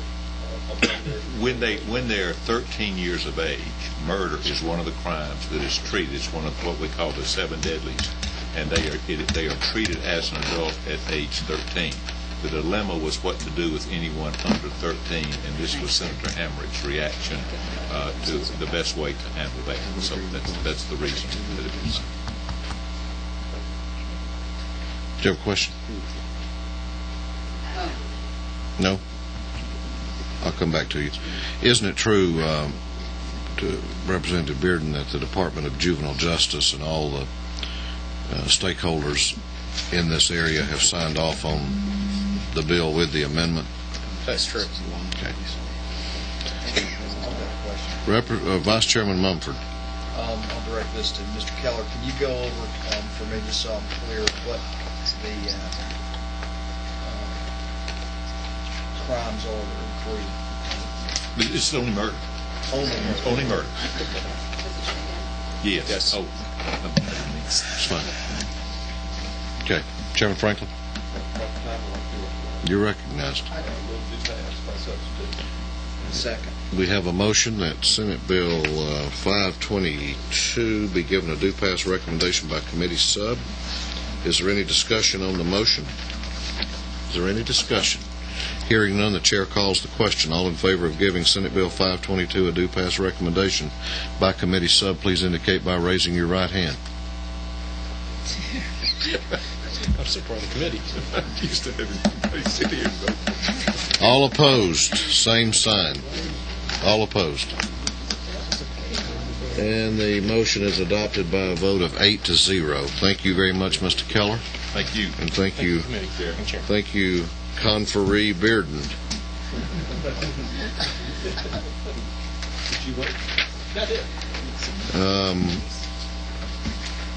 We're in a little holding pattern, and I think we shouldn't be long once we get senators down here. I excuse Senator Hill.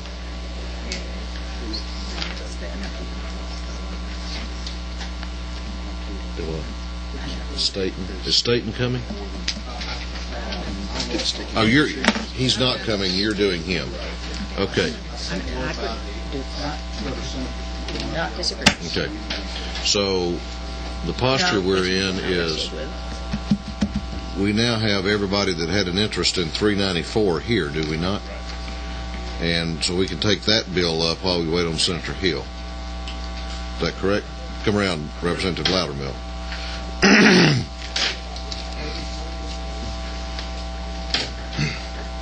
Thank you, Mr. Chairman, members of the committee. Senator Staten had a family emergency, and he has had to leave. I'm told nothing that's real critical, but he had to get back home on an urgent matter, so else he would have been here. He did hand me this letter as I was on the way down regarding the bill that he asked me to pass off. It's addressed to you, Mr. Chairman. That his aide handed me as we were coming in here. Are we ready to present? Please. Okay. More than ready. All right. I am too. It's been a long day. House Bill 394 is what we've known as the Internet Phishing Bill. If you're not familiar with phishing, it's the email that you get from PayPal or some of the other websites that supposedly is coming from them. It asks you it tells you that your account needs to be updated or there's something wrong with your account. And you go to a website which is not what you think it is. It's not from PayPal, and you put in personal information, and now they've grabbed credit card numbers, etc. So this bill is very similar to the bill we passed last year dealing with spyware, which this is in the same language, but with technology you kind of have to be pretty specific in the way that you address it, and a lot of these are not covered by our current computer or criminal codes. The spyware bill we passed last year became the national model, so with the phishing we wanted to stick by the same language, and this is very close to that. There's should be two LC numbers in there. There's the one that came out of subcommittee, which is 3063S, and then Senator Staten has a requested substitute that we'd like you to consider, which is LC 283101. It is exactly the same as the one that came out of subcommittee, except for the last section. We have added something that we added on the House side to the spyware bill last year, which is it's on basically page 3, which would hold harmless a business. Let's say if an employee of a business was using the business's computer in an unauthorized fashion to engage in phishing, it would hold harmless that employer and the computer manufacturer, the software manufacturer. This would be if the employee is unauthorized using the company's resources to do this. So it just holds the employer harmless, because we're wanting to go after the person who's committing the act. Other than that, Mr. Chairman, I'll be glad to answer any questions. Questions of the author. This came out of the Knox subcommittee? Yes, sir, it did. Okay. For the do-pass recommendation? Yes, it did. Okay. Unanimous, if I remember properly. I have a motion that I've learned that. Okay. Any questions of the author? Representative Benton had asked to be heard. If you'll move over, Representative Loudermilk, and I'll ask him to come around. I do believe the gentleman from the Georgia Technology Authority was wanting to to speak on the Okay. amendment as well. All right. Thank you, Mr. Chairman. Let me just say a couple of three things. One, Representative Benton asked for an opportunity to come before the committee with a proposed substitute that would incorporate a bill that you have had this session. That was approved, that was passed out by this committee, yes. That was passed by this full committee? Yes, sir. Okay. And was that the night that we were meeting? Yes, sir. Okay. Marathon. And I think we passed it and did indicate some concerns that needed to be continued to be worked on, did we not? Well, I don't know that there were any concerns. There was some changes in the wording, and I do have three changes that I would like to make to what I'm going to present to you right now that I think might alleviate some concerns that some people have. All right. But my point being that because of the hour that we're here, and I wanted you to have an opportunity to be heard, but I wanted to make the members of the committee aware that this is an issue that we did give a lot of discussion to one night. The other point I wanted to make is that Senator Staten, and I just, out of fairness to him, his letter to me basically opposes any riders being attached to Senate Bill 394, and he had indicated some fairly strong feelings in that regard, and members of the committee are welcome to read his letter if they'd like. We only have one copy. I'm happy to pass out copies if anybody wants it. If nobody wants it, I'll leave it as it is. So that's kind of where we are right now, and I'll recognize Representative Benton, and then I will come back and recognize you. Okay. The letter that Senator Staten has sent you is an indication of his apparently of a change of heart after I talked with him. When I talked with him before, he said that he did not want my bill if it would hurt his bill. My bill goes right along. You want to see his letter? It's not necessary. Okay. I mean, it don't say that, so I just want to. Well, just so we're clear. Well, the senator couldn't remember who to send me to on when I first approached him about the bill, but we'll continue on this. My bill was that I'm asking to be combined with Senate Bill 394 was House Bill 1389 that called for if a person was a victim of identity theft, then they could place a freeze on their credit report. We worked very closely with the Governor's Office of Consumer Affairs. We worked very closely with people from Equifax and with some consumer groups to come up with a wording of the bill that would be satisfactory to all. And the night of the hearing, the full committee hearing, we had all those people there. They all spoke in favor of the bill. We did change some wording on the bill, and my substitute reflects that change. I took y'all's substitute and the senator's bill and asked Legislative Council to combine the two, which is what you have in front of you. It has LC 292375S at the top. There are a couple of changes that I would like to make to the bill.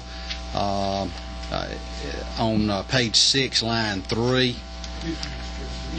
Yes, y'all have it. It was given out. LC 292375S. It's fairly thick. I can't find it. Mine was underneath the folder, so.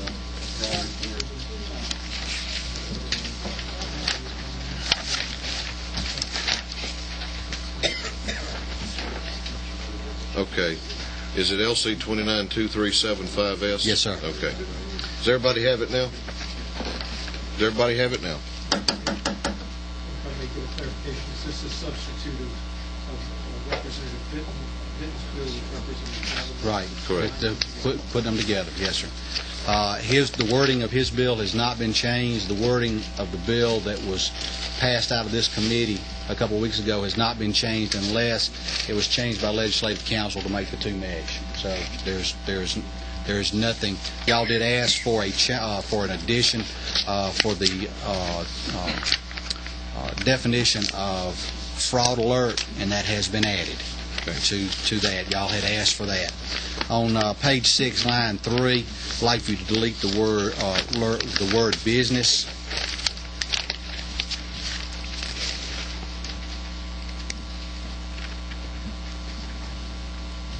Page 6, line 3, the word business. On page 6, line 30, also the word business.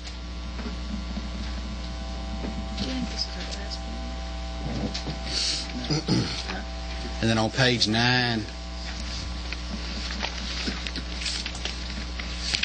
line 3, where it says part may bring an action individually or as a representative of a class, I want the section where it says as a representative of a class deleted. In other words, a person can bring, we're taking out any type of class action. You're striking or proposing to strike the words "or as a representative of a class." Okay. Questions of Representative Benton. Vice Chairman Mumford. Representative Benton, if you take out the class action aspect out of this, how would anybody ever have enough damages to have any enforcement mechanism? The class action was a concern that Equifax had at the meeting. I guess it would. But you don't you still have under that an individual can. Yeah, but the problem is an individual doesn't have the resources to sue Equifax. You hadn't heard about that? Well, if that's something that the committee would want to leave in there, that's fine. I was trying to be, accommodating to make sure that there was no problem with these people. Now, if I don't know that the counsel for the Governor's Office of Consumer Affairs, in discussing this with her, felt like that as long as we left in there that they could sue and recover damages, that the class action was not something that would be necessary. And I am just, since I'm not an attorney, I'm just going by what was said to me. Sure. Have you got any idea what? Because I really don't know. I'm asking you this. I'm not trying to be coy or cute about it. What kind of damages would an individual likely to have? What happens to an individual who's being wronged? Well, this bill is trying to correct. Well, let's say that someone steals your identity and goes into Best Buy and uses your identity to buy $20,000 worth of computer equipment and a new flat screen TV and a few other things.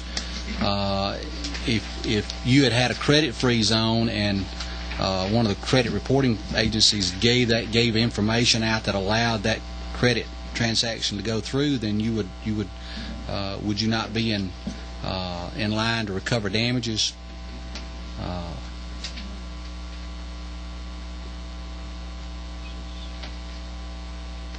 Further questions? Okay. Chairman Bordeaux, do you have a question, Representative Byrd? I do. Okay. You're next. Thank you. I'll be brief.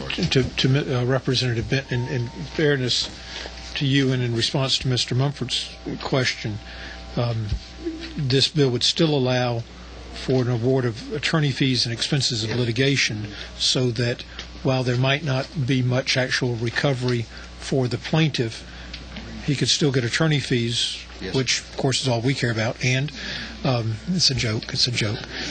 But it would still allow... Not for some of us. I thought you were serious. For all of us in the legislature, obviously, making money is a joke at this point. But not for those of us who are here at 7 o'clock on Friday night. And who who now have to drive to Savannah tonight. But there still would be a way of recovering damages and still a way to pursue it, because if you do prevail, the defendant would have to pay your attorney fees. Yes. Thank you. Representative Byrd, and then Chairman Cooper. somewhat confused here. Is this the senator's bill, or is this a bill that I didn't know that was on our calendar this evening? The senator's bill has been explained. The senator's bill was explained by Representative Loudermilk. Representative Benton came before us earlier on a separate bill and has asked to be allowed to have considered a version that would of the senator's bill that would incorporate his bill. And that's what he's talking now.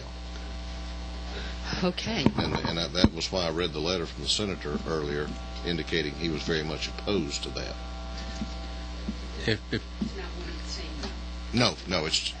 He's trying to piggyback on this time session. It's called hitching a ride. Hitching a ride. That's Mr. right. Chairman, Think of what that word says, piggyback. Did you want to respond before? Did you have further questions, Representative Byrd? No, I was going to say that I usually confuse it about this hour.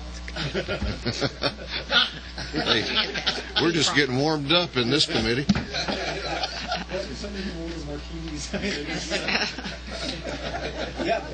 Representative. Make it easier sometimes. Okay. I think the concern of the senator was that by the addition of, and I don't know where the senator is getting his information, that someone was telling him that if my bill was attached to his, that his bill wasn't going anywhere. There's been no one to speak against my bill. There's not been the first lobbyist come to me and say, we're opposed to your bill. There's not been one person in a committee meeting that has said anything detrimental about my bill. Only positive things have been said, and I do not understand unless he is so afraid that if my bill is attached to his, that somehow it won't come out of Rules Committee. So I'll leave it at that. I'll leave it at the discretion of the committee then. Chairman Cooper. I didn't have one, sir. I'm sorry, I thought you did. Chairman Knox, were you asking to be recognized? I'll defer to the distinguished vice chairman of the committee. I would move,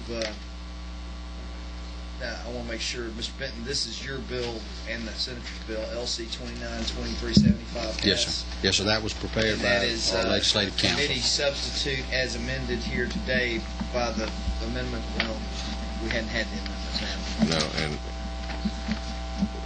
we haven't dealt with his amendments.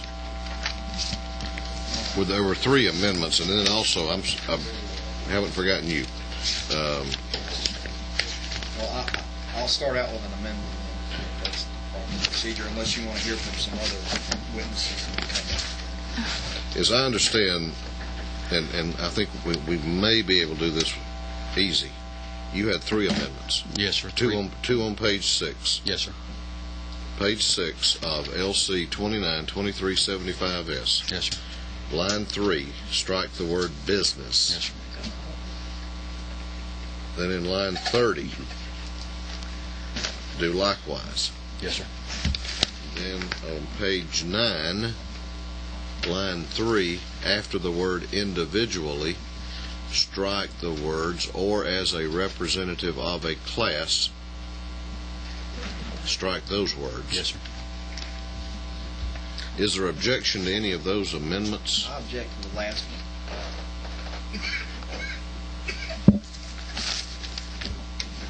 Oh, we'll come back and take that one up.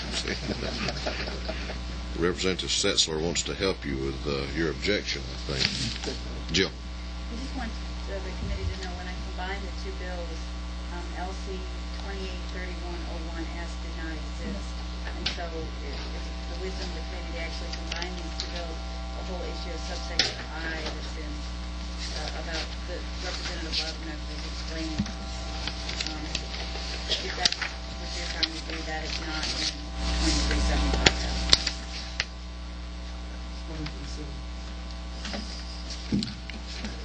Chairman Knox, Mr. Chairman, you had this in your subcommittee. Before we go through trying to amend this committee sub, and it sounds like we're about to start doing some rewrites on it, I want to be sure that we understand the protocols of the House and the Senate both, I think, is that if the author of the bill does not want another bill appended to it, then you know, the protocol is you don't append the bill to it.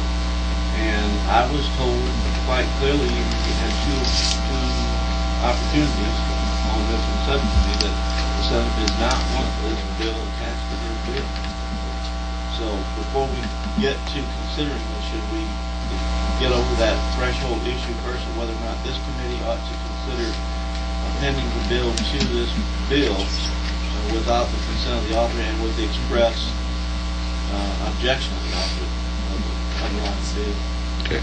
Well, and I'm going to recognize Chairman Bordeaux here momentarily. The chair's view that that's not an automatic sort of way to handle it, but I think, on the other hand, that I think members of the legislative body have always given great deference to the views of a colleague from the other side of the aisle.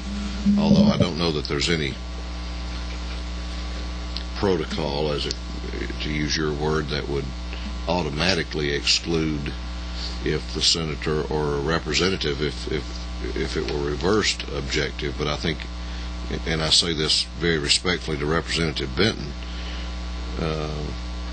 I think that addresses itself to this body as to whether we want to do that. I mean, I think that's a judgment everybody has to weigh on their own, but I think great deference has always been given. Chairman Bordeaux.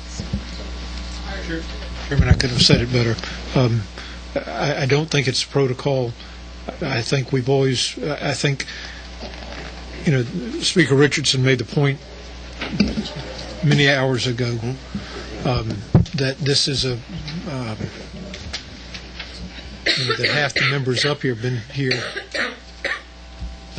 Half the members in the House have been here for 4 or fewer years, which is pretty remarkable. I've been here 16 now, and I think 16 years today, not in terms of hours, but in terms of years, but it's been a long day. But for all the battling we do, we're still colleagues, and it helps a collegial relationship if you don't hijack other people's bills. It hurts. By the same token, we are sworn to uphold the Constitution and pass the best possible bills. If we think it's the best possible bill to put these two together, then perhaps we should. But there's also the issue of working with our colleagues. So, and let me add one more point to that, and thank you for those comments. And I'm trying to be helpful. Part of my and again, I mean, I'm going to let this committee do what it wishes to do. But part of the concern that Chairman Knox raised and that Chairman Bordeaux echoed, and I feel, is a little heightened over the senator's not being able to be here to speak for himself, as it were. I mean, and that's something he can't help, I understand. If he were here to, it's not Representative Loudermilk. I mean, he's doing a good job of representing his position. But I would personally, just maybe not as chair, but I would personally feel a little more comfortable about the hijacking process if the victim were present, as opposed to back in Macon. If I could address that, when I first went to see the senator, I went to see him in the Senate chamber. He had no objections at that time. At that time, he told me that Barry Fleming was going to be handling the bill, and so I went to see Barry. He just got the two Barrys mixed up. And so then when I came down to they look check, an awful lot alike. Yeah, they just got the last name mixed. And I did go see a Representative Fleming about it. I said, he's going to call on you to. And at that time there was no opposition. And so when I came down to check on the bill day before yesterday, I found out that it had already been heard, and it had exited Representative Knox's committee without my attachment, which I thought had been taken care of. It was then that I talked with him. I went by his office. He at that time told me that as long as it didn't hurt his bill, that there would be no problem. So that's where I am. I don't know what the letter says, but I have contacted him 3 times about this. Hmm? Yeah, let me see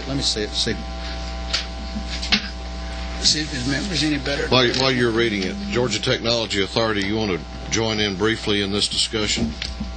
Or you want to, or do you want to leave us to our own devices?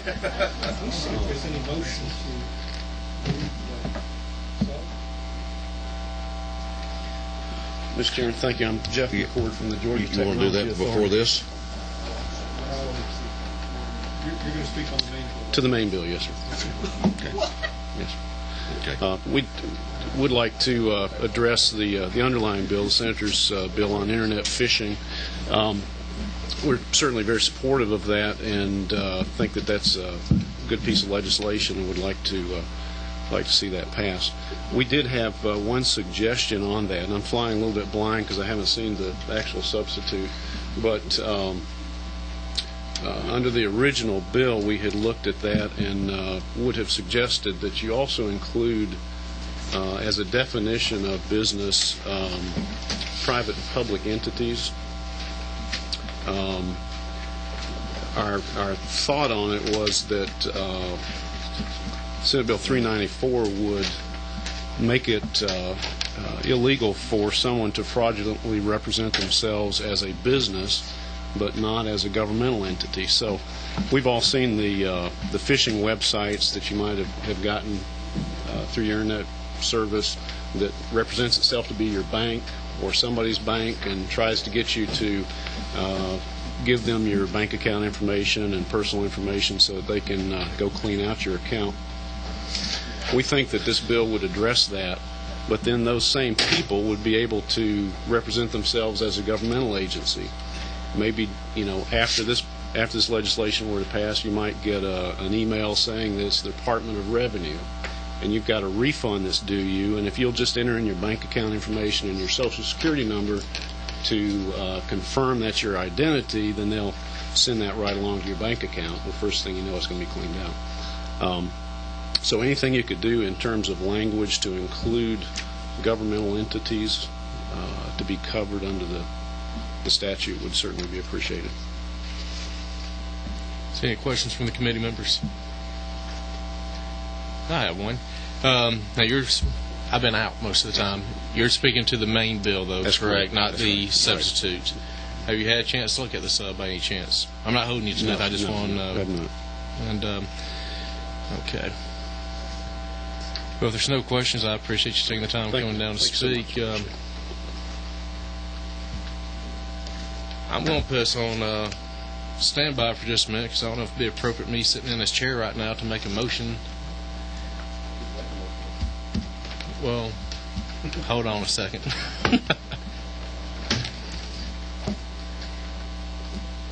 I'm going to turn over to Vice Chairman Mumford so I can get ready for my motion. All right, I'm sorry, I don't know where we are. Glad somebody knows what they're doing around here. Recognize Representative Benton. Mr. Chairman, since there seems to be a lot of problems with this, and the Senator's letter is not what he expressed to me, but I'm going to withdraw my substitute. I appreciate you doing that. All right. Thank you, Representative Benton. And I know the members of the committee will work with you in any way they can as we go on through the process. Further questions? Now we're back on which version did we end up? Which version did you want us to consider? Mr. Chairman, if it please the committee, I'd like to move forward with LC 283101S. As I mentioned earlier, that is the same version that came out of Representative Knox subcommittee, except for on page 3, lines 8 through 25 were added that would hold harmless a business if an employee was in an unauthorized fashion using the business's computer to engage in internet phishing. Okay. Further questions on Senate Bill 394? Further questions? Hearing none, the chair calls. I'm sorry, Chairman Knox. Okay. Recognize Chairman Knox for a motion. Thank you, Mr. Chairman. I move do pass Senate Bill 394, and that's committee sub Senate Bill 394, LC 283101F. We have a motion that we give Senate Bill 394 a due pass recommendation by the version stated by Chairman Knox. Is there any discussion on the motion? Hearing none, the chair calls the question. All in favor of the motion, please indicate by raising your right hand. I'm serious. All opposed? Okay. Thank you, Mr. Chairman. I hope y'all get out of here soon. Well, there's other matters to attend to. The chair is going to ask Chairman Mumford to complete the business. If Senator Hill, if you would come around, I'm not being disrespectful to you, but I've just been informed that your Rules Committee is meeting as we speak. Yes, they are. And I'm sure you'll come up and say good things about this committee and what they've done for you today to change your life, right? I will, and actually, as a member of the Senate Judiciary Committee, I thank you for the decision that the offer and the representation was made. I believe we would have the same feeling. Thank you very much. Would you mind sharing it? Sure. And let me ask, if I'm not back by the time y'all are finished on these, don't wait for me. We'll keep the light on. Especially Chairman Bordeaux. But that's funny. But after we are no longer, after we're totally closed down here, I'm going to ask Diane to remind y'all of something Monday evening. Okay? Would you do that? Okay. Chairman Bordeaux. Close the prayer. I have no plans to have this committee meet again for business.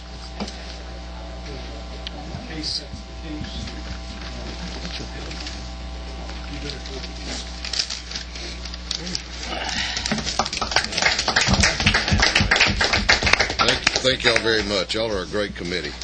I don't care what they say about y'all out in the rest of this capital. You know what they say? Well, actually, you've been a good chair except for tonight. Except for tonight? Except for tonight. Except for a Friday night. Me and Robbie will tell you later.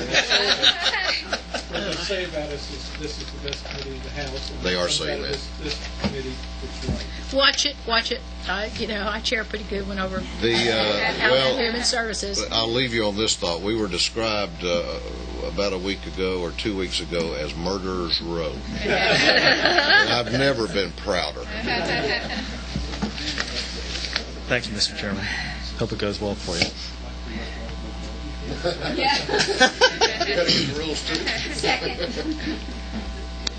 Senator Hill, you are here on which LC number and what is the bill? The first is Senate Bill 408. I believe it's LC 292141S. So I'm not, is that correct?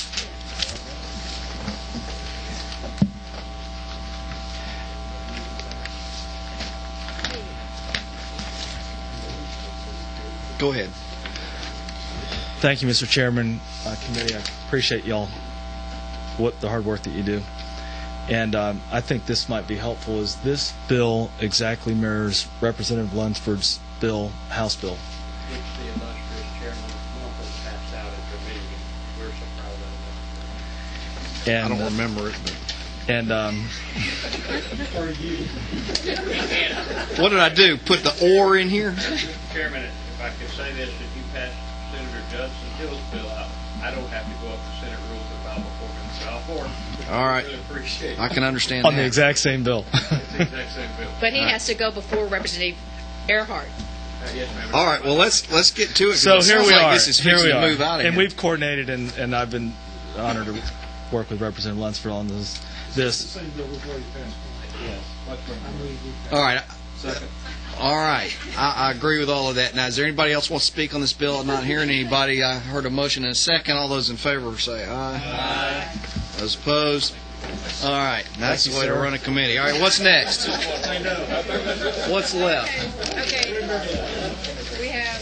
That's the. Well, it's you mark it down in the book. That's the quickest one that's ever come out of Judiciary. And I greatly appreciate it because I know the Are we waiting? I won't tell anybody. Thank you. I won't tell anybody. Oh, I'm sorry. No, maybe we All right, should tell people 540. to start a trend. Let's start 541. That'd be a nice Electronic mail address. I've got an LC 292416S. Is that what you have, Senator Hill? It's a little bit off. If you have a copy of that, it was changed in your subcommittee the other day. I support the changes. Do you need that copy back, or is that extra? No, that's one Okay. you can have. What Senate Bill 541 does is it helps protect our children from the dangers of content and materials on the Internet. It requires that advertisers give the recipients advance notice when their email advertisements contain obscene materials defined in the Georgia Code and other adult-oriented materials. Internet advertisers who solicit recipients with obscene advertising must now write the letters AD, AB, LT in the email subject line to alert recipients. Been working closely with the ISPs, the Internet Service Providers. They're in support of this bill. We've included the language that they've requested as well as the language that your subcommittee perfected on this the other day. The purpose behind this is to provide some some teeth at the state level. We've got some federal legislation, laws that speak towards that, but I'm honored to represent that we passed House Bill 1059 from the Majority Leader Keene's legislation on sexual predators today, and I'm excited about the hard work that has been done there. It's been a great combined piece of legislation. What this would do is this would provide some teeth when those sexual predators are using email in Georgia to prey on our children, and it would provide enhanced penalties. This would not be considered as a primary indictable offense, which it could be, but more of a secondary add-on indictments as we're already if and when we're already prosecuting somebody for a sexual crime. And it would provide teeth at the state level that currently does not exist in the state law. All right. Are there any questions for the senator from any members of the committee? Yes, Mr. Bordeaux. It's all right. I've got to ask this. Yes, sir. I don't understand what you mean about it being a secondary way to charge somebody. If I misstated, I didn't mean to. What happens often, as you're aware of, as a prosecutor, you may indict someone for a handful of offenses. It's often the case that they don't get an individual that's not indicted for one offense. You may have 2 or 3 or 30 indictments against them. We're not going to be sitting here with traffic police or police on the Internet, but what we will do is when someone has been identified and preyed on through the Internet, and then now that connection has been made and they've now committed a sexual crime, that is probably the most likely application of this, that we would actually be able to go back and look at their hard drive on a computer, if that was accessible, and see that they've used email to solicit these people or entice somebody. There are other applications as well. That's just one example, but that's just one example. But you're only saying that that's when it's most likely going to be prosecuted. This is just as easily prosecuted. If I send someone on this committee an obscene, let me see if I can come within it.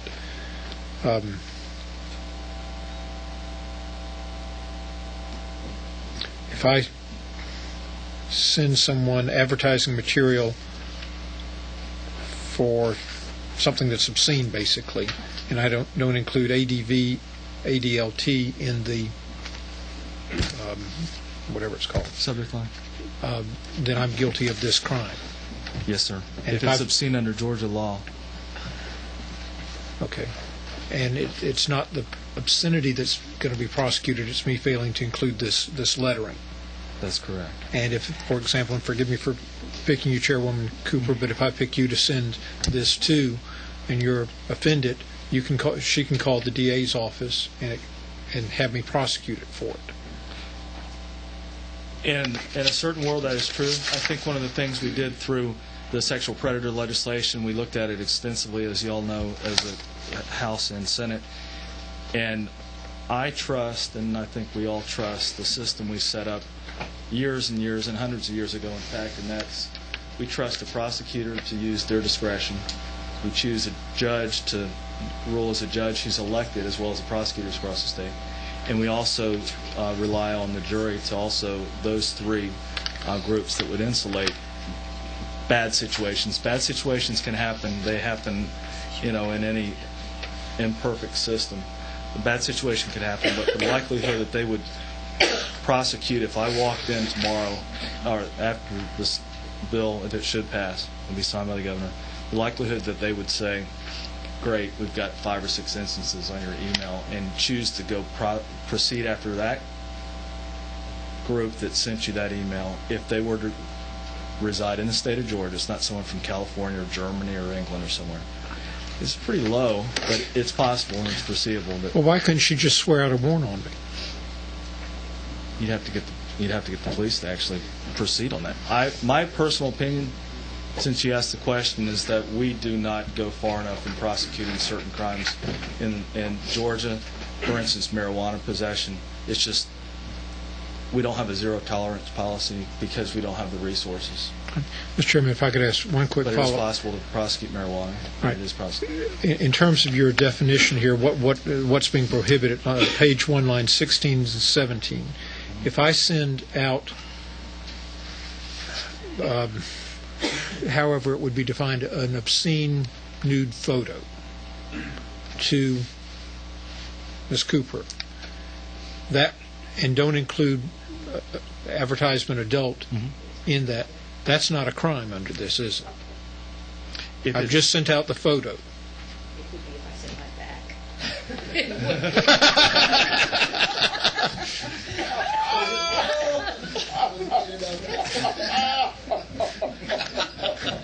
What time are you going to be online tonight?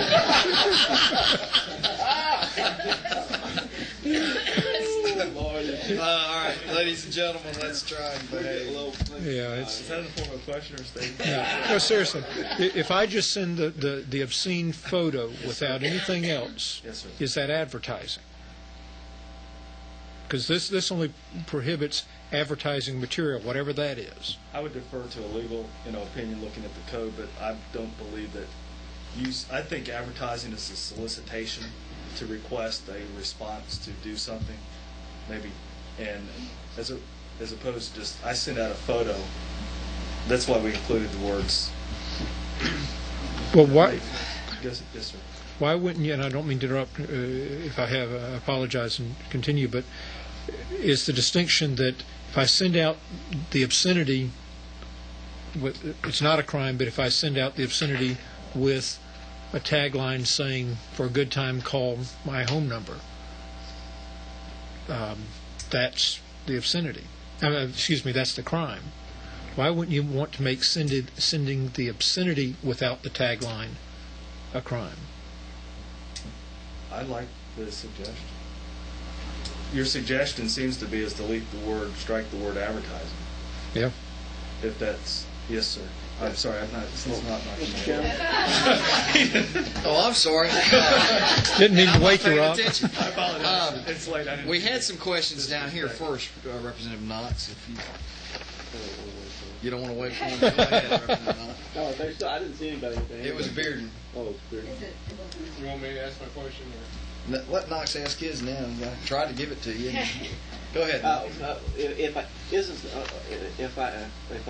understanding what the legislation is to require a notice to anybody receiving this kind of material that is considered obscene under Georgia law, to at least give them an opportunity to turn off their computer if they don't want to see it, or go to a different site, or don't turn on this email, or whatever it is.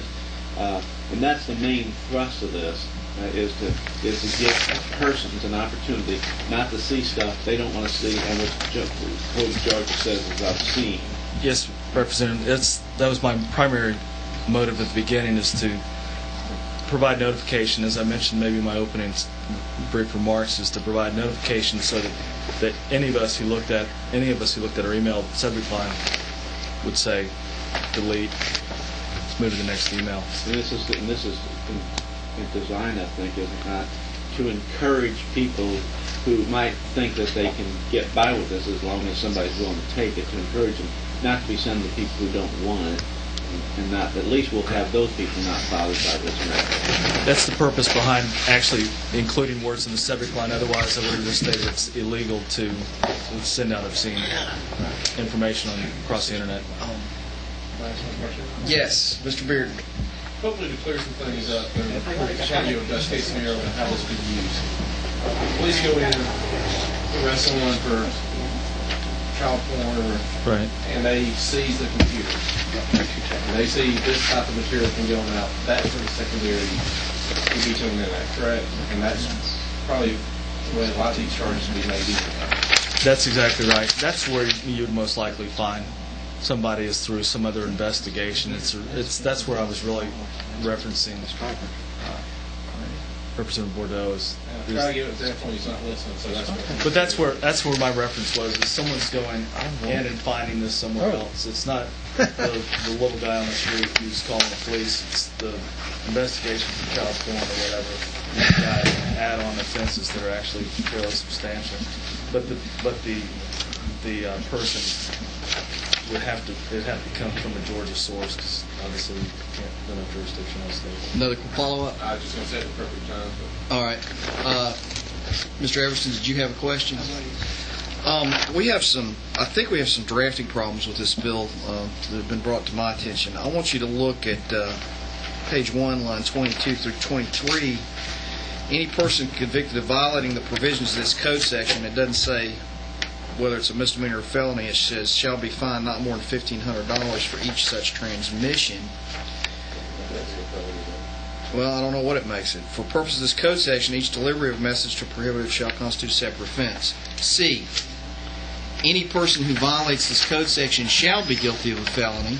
So we seem to have two punishments here. Is there a rationale for that? Mr. Chairman, that's thank you for bringing that to our attention, and it may have gotten lost between versions, and so one of those needs actually to come out. I would defer to the discretion and judgment of the committee, but all right, you're making a good. Let me ask you about this part of it. You got not less than one or more than 20, and then the fine is $1,000 to $500,000. Is that the intention? That's kind of steep, isn't it? There's big money in this. It is steep. What we did here is we copied the. It was initially not drafted with this strong of a penalty, and we went back and there was some other legislation that I'm not sure if it originated in the House or Senate as I speak here, and we copied the penalties there. But I would defer to the judgment of the. Right. It is a steep fine. We yes. got another little drafting problem yes, here. Sir. On line 9. What is that number? Line 9 of page 2. Oh, we actually that was corrected in the Senate when it came through, and through an amendment on the floor that I caught, and that is $500,000. Yeah. It's a new but number. there was a Senate amendment. So you mean for all of these, for these two to be 500,000? So line, excuse me, Mr. Chairman, is line 13 should be 500,000 also? Well, I was just going there. I'm trying to. We got a $500,000 fine, and then we've got these damages. For 5,000. Now, What are these actual damages, or $500,000 is the intent? I mean, what if the actual damages are $2, but statutorily you can get $500,000? I want the case. Second. If I knew what this was about, I guess I would. Yeah, this is a lawyer bringing a bill with an unusually high new specialty. I would like to suggest to the. Thankfully, these fines go to the county, to the court, shucks. and not to individuals. But anyway. Well, I may have a problem with that. You get injured and the county gets a check. That's I can have a problem. At $500,000, you could probably split it with the county. Finder's fee. I'm teasing. I would. I hate to be a Mr. member Chairman, of Murderers Row, but I'm worried about this bill. In all seriousness, I would defer to dropping that $500,000 to a lower amount, more maybe more reasonable, 50,000 perhaps. It still starts at 1,000. It's the discretion of the court.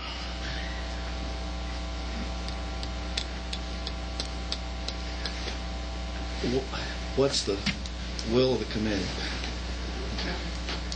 I'd move to change line 3 from 500,000 to fine at 500,000 to $50,000.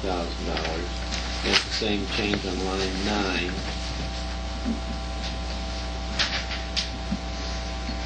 Can we do these And, separately? I think the $5,000 is all right there because that's per for the individual and it's per offense, I think.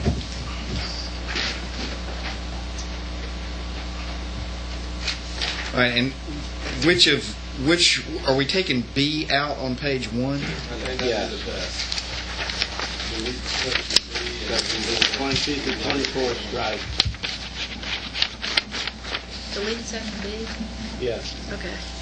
And then we'll have to renumber paragraph 11.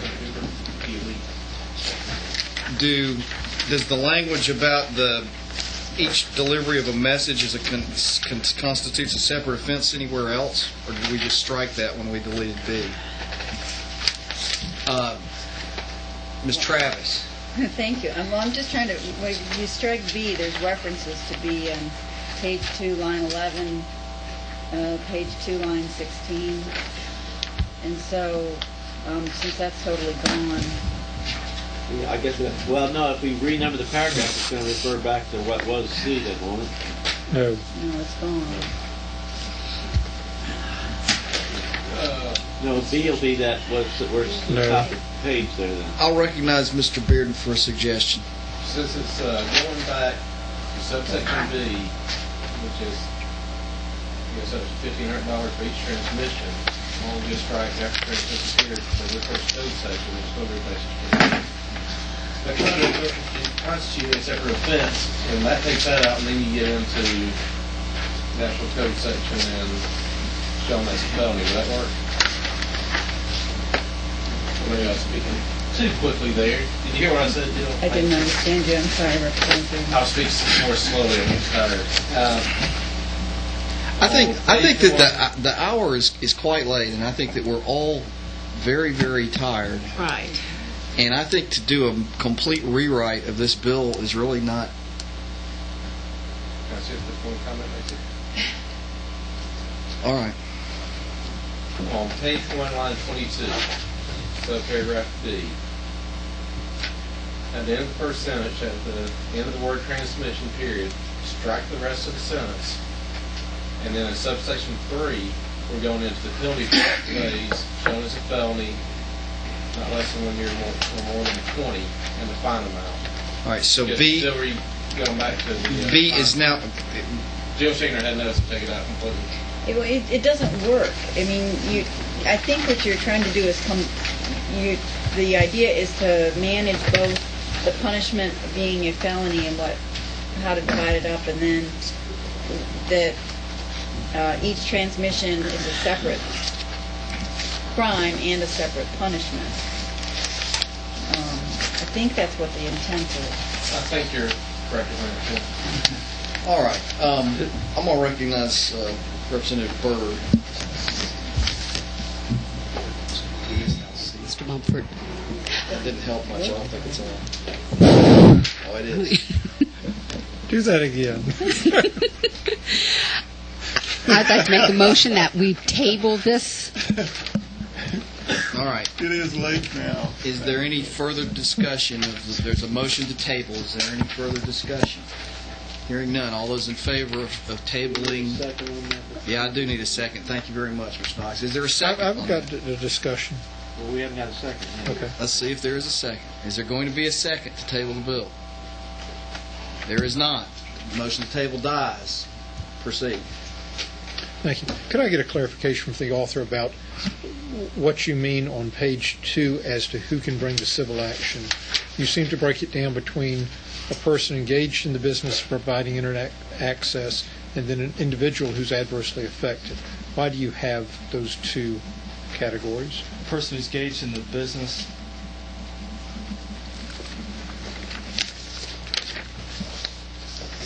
That relates to like the internet service provider, and is adversely affected the individual is a recipient. What's the internet access service provider, what's their beef in this? They'd have to be adversely affected by the violation. How could they be adversely affected? Somebody cancel their subscription, or somebody cancel their subscription. And it's a Macy, it's not Chelsea, we know that obviously, but... Yes, so what, I'm sorry? And they have to recover actual damages. They have to be damages. Would there be any, and if it weren't this late, I'd do this through the proper method, but would there be any leaning of this committee to just basically, you remember we redrafted the damages section of another bill the other day? Well, if Representative Longshore is down here, does he have the same bill? No. Would it be possible just to take out all this Okay. civil action language and substitute that language we passed the other day and simply say that anybody who receives such an obscene email that doesn't have this language in the tagline, whatever it's called, has a right to bring the claim? Well, Chairman, I think to answer your question, as you well know, we certainly could. We could do that. I am very reluctant at this late hour and at this late date in the session. I don't want to pass a bill out of here that's not in writing at the time it passes out. Okay. I'm also very concerned because, frankly, I love the senator and I think this is a fine idea. I must admit to you that I'm not a very computer technical person, and I'm not exactly sure what this bill does and how it does it and what it's getting at, but I do know that it has a lot of language problems that concern me substantially, and that's my personal view of the matter.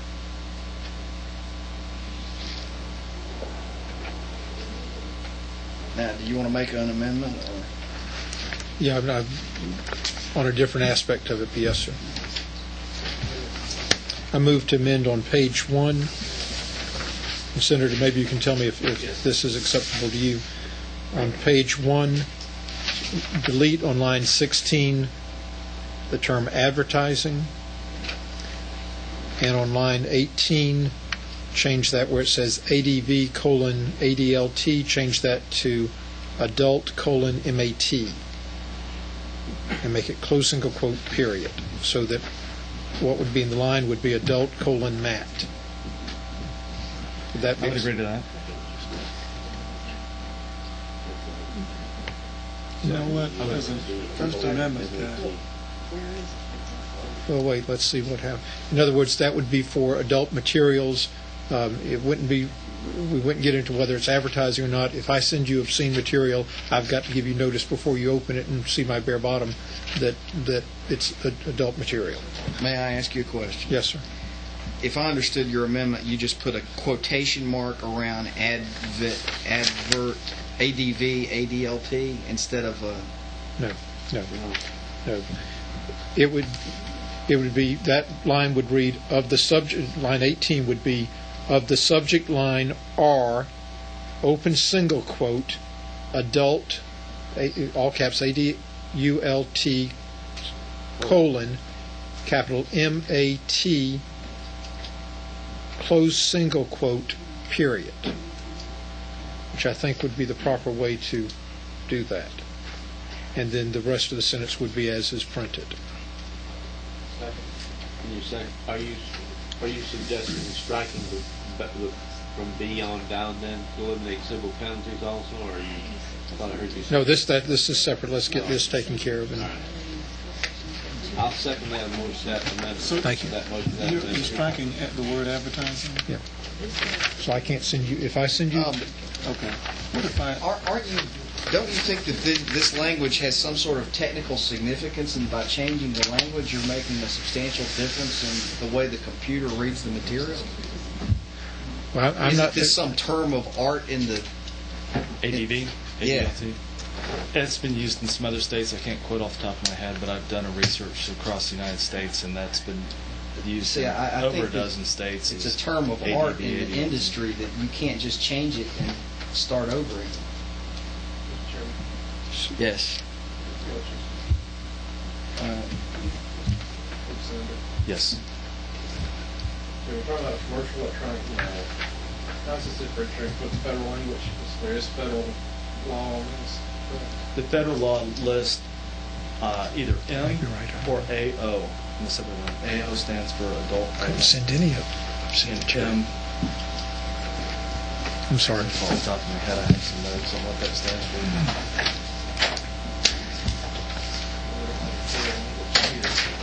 M is mature, 17 and older, in the subject line. And AO stands for adult only. I think it's in the can span. But since we don't prosecute the state for them, thank you. Question. Senator, can you put a filter on your computer? I think we all can if we choose to do so.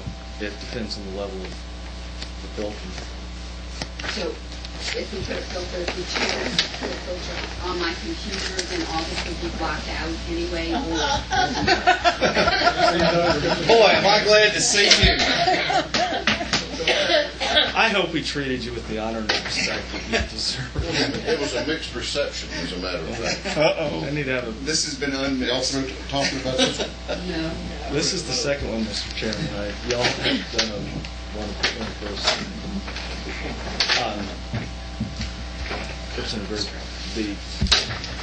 To answer your question, here's the challenges.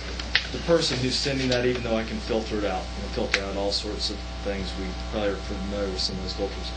The person who's the sender has not violated anything, and that's what we're getting out of those. Representative spoke about a minute ago, before after someone who's done to child pornography through the internet. That's it. Yes, I agree. Are we through with questions?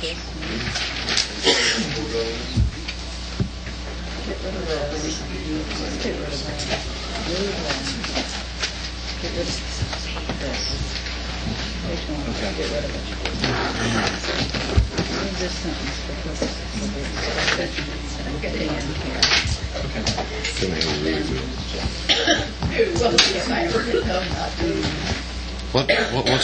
What's our status? Do we have? We just lost a quorum. We got to stay on the No, we got a quorum. Oh, okay.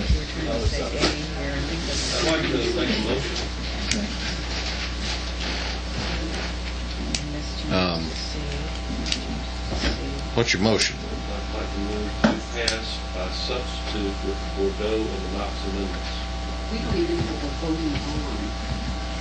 Bordeaux, yes, it is. And Knox- Chairman, if I may, or let us have counsel speak. She may have. I'm trying to help fix what, you want to hear some ideas? Or you want to just move it like it is? I don't mean to interfere, I'm just trying to help. Here's some ideas to make it Well, better. the Bordeaux amendment was to delete advertising from line 16 and to change ADV, ADLT to adult math. And I think the Knox one was to delete subsection B and renumber accordingly. And on page 2, to change the 500 on 500,000 on lines 3 and 9 to 50,000. Mr. Chairman, if I may speak to that, and let me, just for the sake of some background, which I didn't get into at the beginning, the core language with the advertising material, ADV, ADLT, has been researched in a lot of states across the country. I didn't have my thick file with me, I apologize. Legislative count, if I might speak on Travis's behalf and not trying to put any words in her mouth, I would recommend, after talking with her, that on line 22, section little b, that we strike that whole first sentence. Line 20, page 1, line 22, section b, strike the whole first sentence. And then where it picks up for purposes of this code section, that next sentence, move that next sentence to the end of line 3 on page 2. So it come back to the end of line 3 on page 2. That line 1 of page 2, this little c would become the little b. Representative Franklin, going toward your motion recommendation, changing that 500,000 down to a 50,000. Then on line 4, changing little d to a little c, just renumbering. On line 9, changing that 500,000 to a 50,000 on page 2 there. Line 11 of page 2, that little b would be re-lettered to a little a. Line 16, the little b would be re-lettered to a little a. Line 19, the little d would be re-lettered to a little c. And finally, on line 26, the little d would go to a little c. So we've cured the challenge of the paragraph little b. We've incorporated it there, and we've gone to what I know through my research is the ADV, ADLT has stood up in a number of states. I came in a little late, so I'm just sort of having to catch on to the conversation. Chairman Franklin asked to be recognized for a motion to do pass. Do pass by substitute with those amendments. Representative Beard? He hasn't gotten a second to his motion yet. I'll second. We have a motion to give a due pass recommendation to Senate Bill 541 by Committee 7. May I be heard on the motion? Representative Mumford, Vice Chairman Mumford.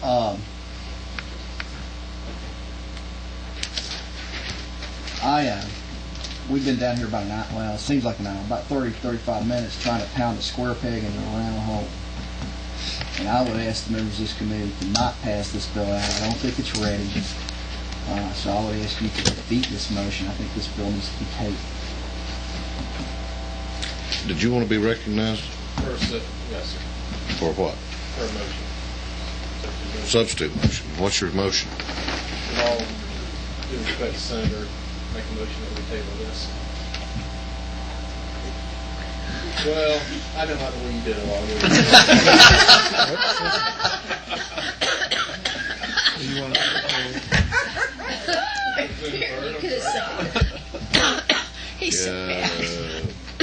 second? I think it's the third at this point. I have not heard a second. Second. Okay. We now have a substitute motion. Third?